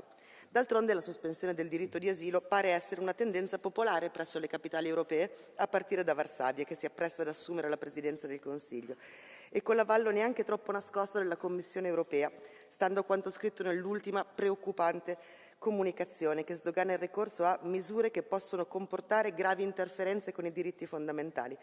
Ora, non sappiamo come evolverà la situazione in Siria, ma questo sappiamo, che oggi come ieri è il momento di proteggere la popolazione siriana, non quello di cacciarla o di lasciarla sola. Grazie. Grazie. Our next speaker is Madame Steger. Sehr geehrte Damen und Herren, das Assad-Regime ist gefallen und damit ist die Zeit reif. Die Zeit ist reif für rund 100.000 syrische Asylanten in Österreich und rund 1 Million in ganz Europa, die Koffer zu packen und wieder nach Hause zu fahren, und zwar jetzt. Denn wenn ich mir anschaue, wie innerhalb kürzester Zeit in Wien vor dem Parlament 30.000 Syrer aufmarschiert sind oder am Stuttgarter Weihnachtsmarkt zigtausende Syrer islamistische Parolen gebrüllt haben und zu Gewalt aufgerufen haben, dann sollten sie besser früher als später das Land wieder verlassen. Das ist ein gewaltiges Sicherheitsrisiko, vor dem Sie nicht länger in Europa die Augen verschließen dürfen. Asyl ist individueller Schutz auf Zeit vor Verfolgung. Assad ist Geschichte und damit auch jegliche Grundlage für einen Schutzstatus. Es ist den Bürgern in Europa keinen Tag länger zuzumuten, diese Menschen mit ihrem Steuergeld weiter zu finanzieren. Und ich kann es als Österreicherin nur als absolute Schande bezeichnen, dass ausgerechnet ein Österreicher, der neue EU-Kommissar Brunner, von einer Abschiebung abratet. Noch dazu, wo seine eigene Partei, die ÖVP, diese Abschiebungen sogar verlangt hat und nicht nur einmal einen restriktiven Asylkurs versprochen hat. Doppelzüngigkeit, Heuchelei und ÖVP-Showpolitik, wie wir sie nur allzu gut kennen. Wir Patrioten sagen klar, es ist an der Zeit zu handeln. Das Gebot der Stunde heißt jetzt Rückführungen und Remigration. Schützen Sie endlich Europa. Danke schön. Next speaker, Mr. Madison. Ja, tere hommikust. Õnneks proua Kallasega saab eesti keeles rääkida, nii et saate kõik kuulata meie ilusamat emakeelt. Esiteks, meil on ju kõigil hea meel, et Assadi režiim on kukkunud, sellest pole kahtlustki. Probleem on muidugi selles, et uus režiim ei pruugi olla inimsõbralikum, demokraatlikum, armsam, toredam ja lillelisem. Ja nii nagu proua Kallas ütles väliskomisjoni istungil, et ajalooliselt pole see äärmus islamistlik liikumine olnud the most peaceful one. No see oli veel hästi öeldud. Aga okei, vaatame tulevikku. Ma saan aru, et me räägime demokraatiast, ehitame üles Süüria, sõnades me teeme suuri tegusid, kuigi iga ühiskond ju valib ise oma tee ja lõpuks see progress võtab aega. Ja see on nende tee valida, kuidas oma elu elada. Aga mind huvitab pigem konkreetsed sammud, et kuigi me räägime sellest, et tuleb Süüria üles ehitada, toetada, aidata ja nii edasi, siis mida me teeme siis juhul näiteks, kui uus äärmus islamistlik režiim hakkab tapma kristlasi? Mis me päriselt teeme? Et me räägime küll sõnades, et me toetame, oleme solidaarsed, aga mida me teeme? Teine asi, mis me teeme siis, kui näiteks 1 miljon süürlast hakkab põgenema Süüriast, kuna see uus režiim? Kas me kaitseme välispiire rohkem? Kas me allume Türgi väljapressimistele nagu 2016, makstes 6 miljardit eurot selleks, et oma piiri kinni hoiaks? Ehk et mis oleks need päris plaan B, C, D, kui asi ei lähe nii ilusti, nagu me siin saalis mugavalt täna räägime? Aitäh! Thank you, Mr. Madison. Mr. Asmani, you have the floor. Thank you, Mr. President. Dear High Representative, good to see you here in our plenary, Kaja Kallas. De val van het Assad-regime brengt zowel opluchting als onzekerheid voor Syriërs. De grote vraag is, komt Syrië opnieuw in een periode van instabiliteit? Of is dit het begin van wederopbouw, stabiliteit en met perspectief voor gevluchte Syriërs om ook veilig terug te keren? Het nieuwe Syrië heeft één voordeel. Het kan zich losmaken van de invloed van Iran en Rusland, die alles deden om Assad aan de macht te houden en hun invloed in de regio te versterken. Vorige week riep de Europese Unie op tot een vreedzame machtsoverdracht.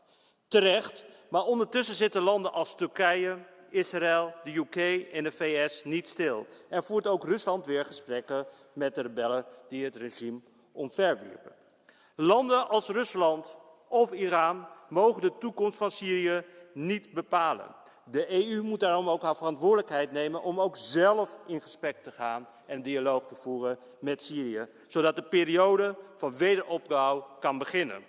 Niet alleen voor de veiligheid en stabiliteit van Syrië, niet alleen voor de veiligheid en stabiliteit van de regio, maar ook voor de veiligheid en stabiliteit van Europa. Dank u wel. Thank you very much, dear colleague. Our next speaker is Mr. Orlando.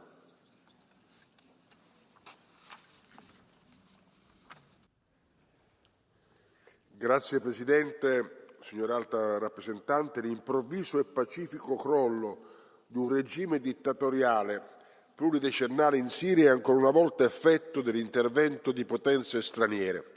Occorre che l'Unione Europea presti finalmente attenzione alla società civile in Siria e alla società civile della diaspora per sollecitare Ahmad al-Sharaa verso una transizione democratica garantendo diritti di donne e di minoranze, chiedendo in particolare alla Turchia, che ha assunto un ruolo rilevante in questa fase, di cessare gli attacchi alla comunità curda intera siriana.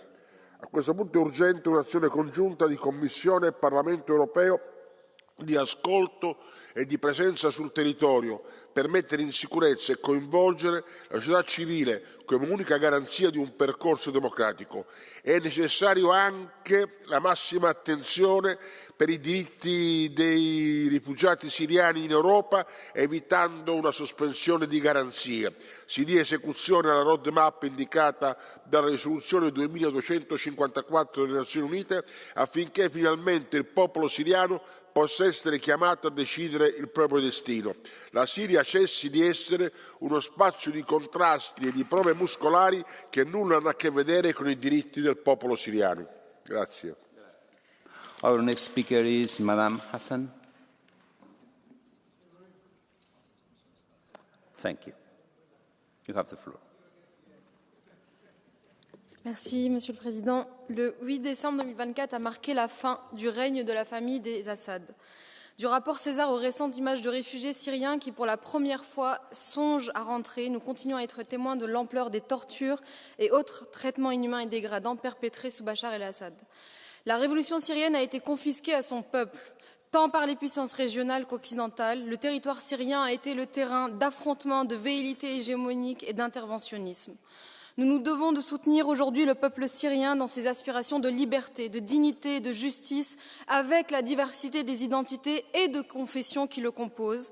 Il saura s'unir pour son avenir là où beaucoup cherchent à le diviser. Mais comment cet avenir peut-il se dessiner sereinement avec un voisin israélien qui a déjà bombardé à 600 reprises et qui continue son expansion du Grand Israël? Comment cet avenir peut-il voir le jour quand les États partis au conflit songent d'abord à leurs intérêts?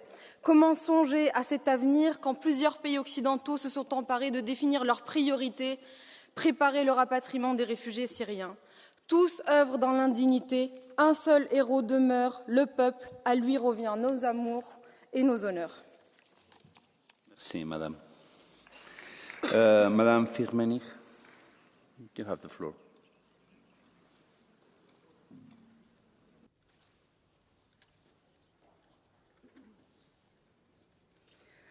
Die Berichte aus Syrien sind alarmierend. Der Al-Qaida-Ableger HTS hat mit anderen islamistischen Terrorgruppen die Macht übernommen. Minderheiten werden schon jetzt drangsaliert, die Scharia droht.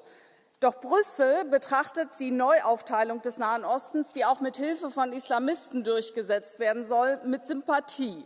Das ist unerträglich und entlarvend zugleich. Schließlich hören wir auch ständig von der Hohen Vertreterin, wie wichtig das Völkerrecht sei. Aber das gilt nie für NATO-Staaten oder Verbündete des Westens.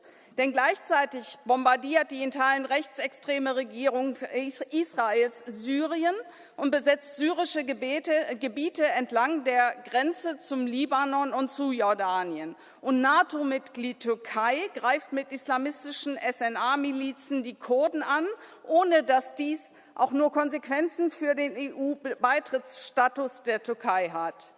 Die EU, die ständig von der europäischen Wertegemeinschaft spricht, ist unglaubwürdig. Die Außenpolitik der EU verkommt so zur blutigen Farce. Danke schön. El señor Burgalo.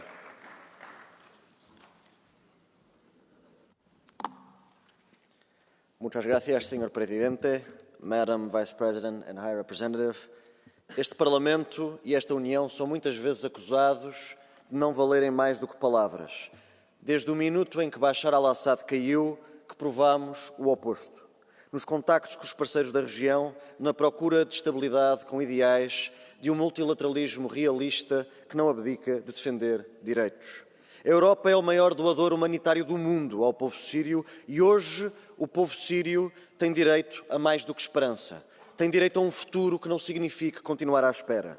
Estar ao seu lado não é apenas a opção correta do ponto de vista moral ou geopolítico. É a opção correta para a nossa segurança também enquanto europeus. Uma escalada de instabilidade na região sacrificaria mais uma geração que não encontrou paz na sua terra. E também colocaria em causa a nossa segurança enquanto europeus. Como o primeiro Conselho presidido pela alta representante concluiu ontem, a crise no Médio Oriente aumenta a radicalização e a ameaça global do terrorismo. Fecha aspas. A violência que cruza a região tem vítimas todos os dias e este Parlamento está ao lado delas todos os dias. Mas seria um ato de ingenuidade pensar que essa violência não tem o potencial para voltar a ser uma ameaça de escala global, incluindo a vidas europeias. E este Parlamento também tem de estar atento a isso. Na política internacional, a resposta certa não se encontra na letra de uma conhecida música. To speak words of wisdom is not to let it be. Muito obrigado. Muito obrigado, Sr. Burgalo. Mr. Glucksmann, you have the floor. Merci. Madame la haute représentante, chers collègues, à Alep, Hama, Homs ou Damas, les Syriens célèbrent la fin d'une longue nuit de sang et de larmes, une nuit de cendres et de morts. Alors oui, l'avenir est incertain et je partage certaines des inquiétudes qui se sont exprimées ici.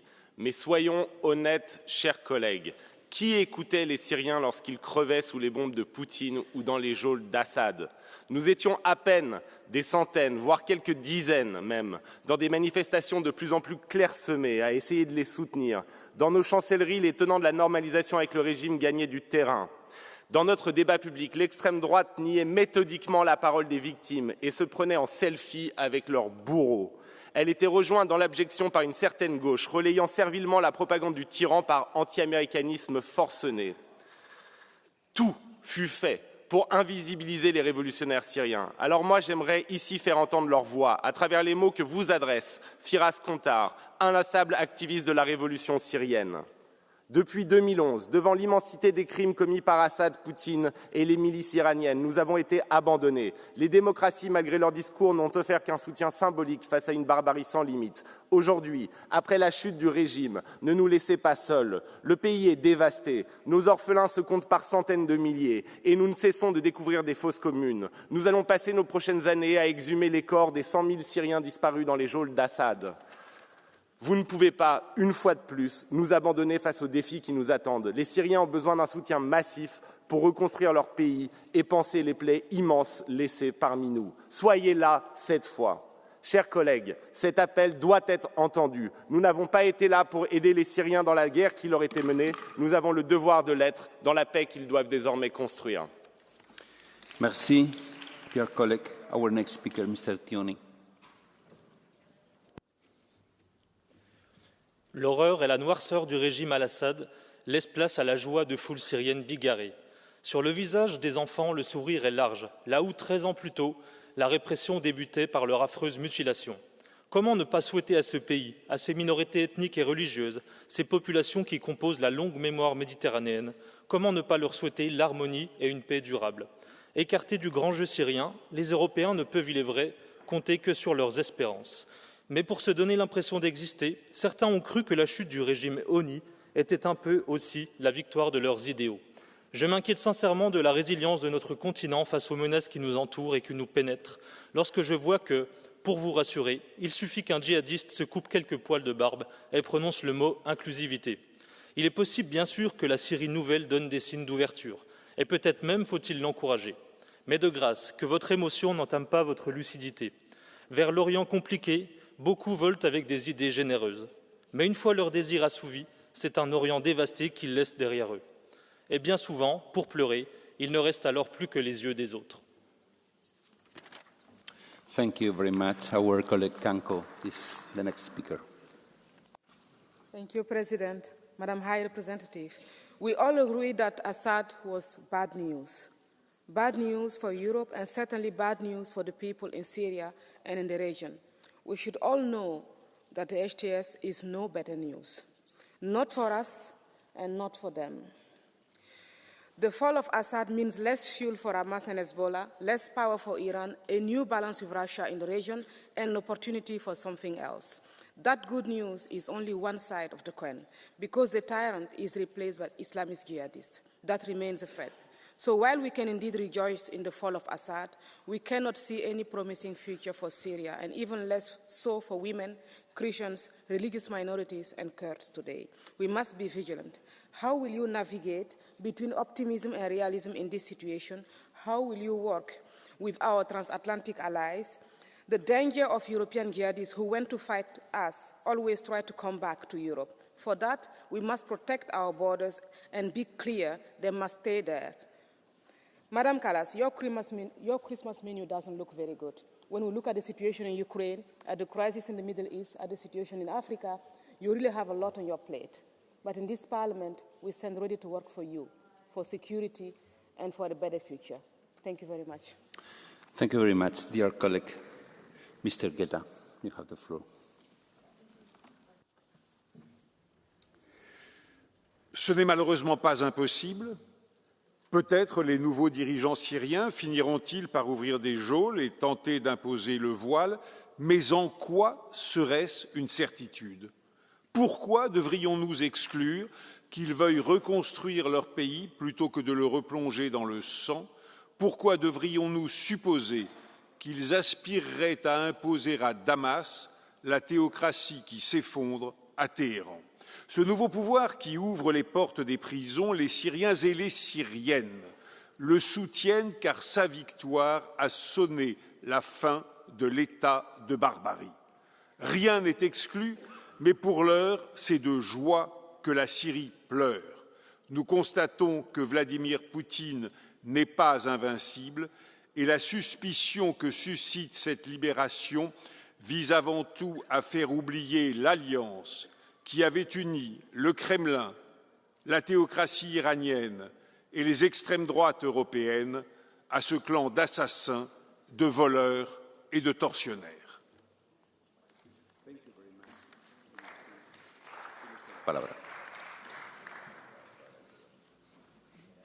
Gracias, presidente. En Siria, con la caída de la tiranía, se ha hecho realidad aquel sueño que latía en los corazones de quienes se movilizaron en nombre de la libertad durante la primavera árabe. Una ola democrática que llegó a Túnez, Egipto, Libia, pero también a Europa, a España, cuando muchos de nosotros nos movilizamos en el mismo año durante el 15M. 24 años después, tras miles de desplazados, de muertos, de torturados o desaparecidos, se abre, es cierto, señora Kallas, una etapa de esperanza, pero también de incertidumbre, llena de riesgos. ¿Qué podemos hacer desde Europa? En primer lugar, no dar la espalda a los refugiados sirios, como propone la derecha o la extrema derecha. En segundo lugar, exigir a los islamistas respeto por los derechos de las mujeres y las minorías, pero también a Turquía respeto por el pueblo kurdo. Y, en último lugar, dejar de colaborar con los delirios expansionistas de Netanyahu.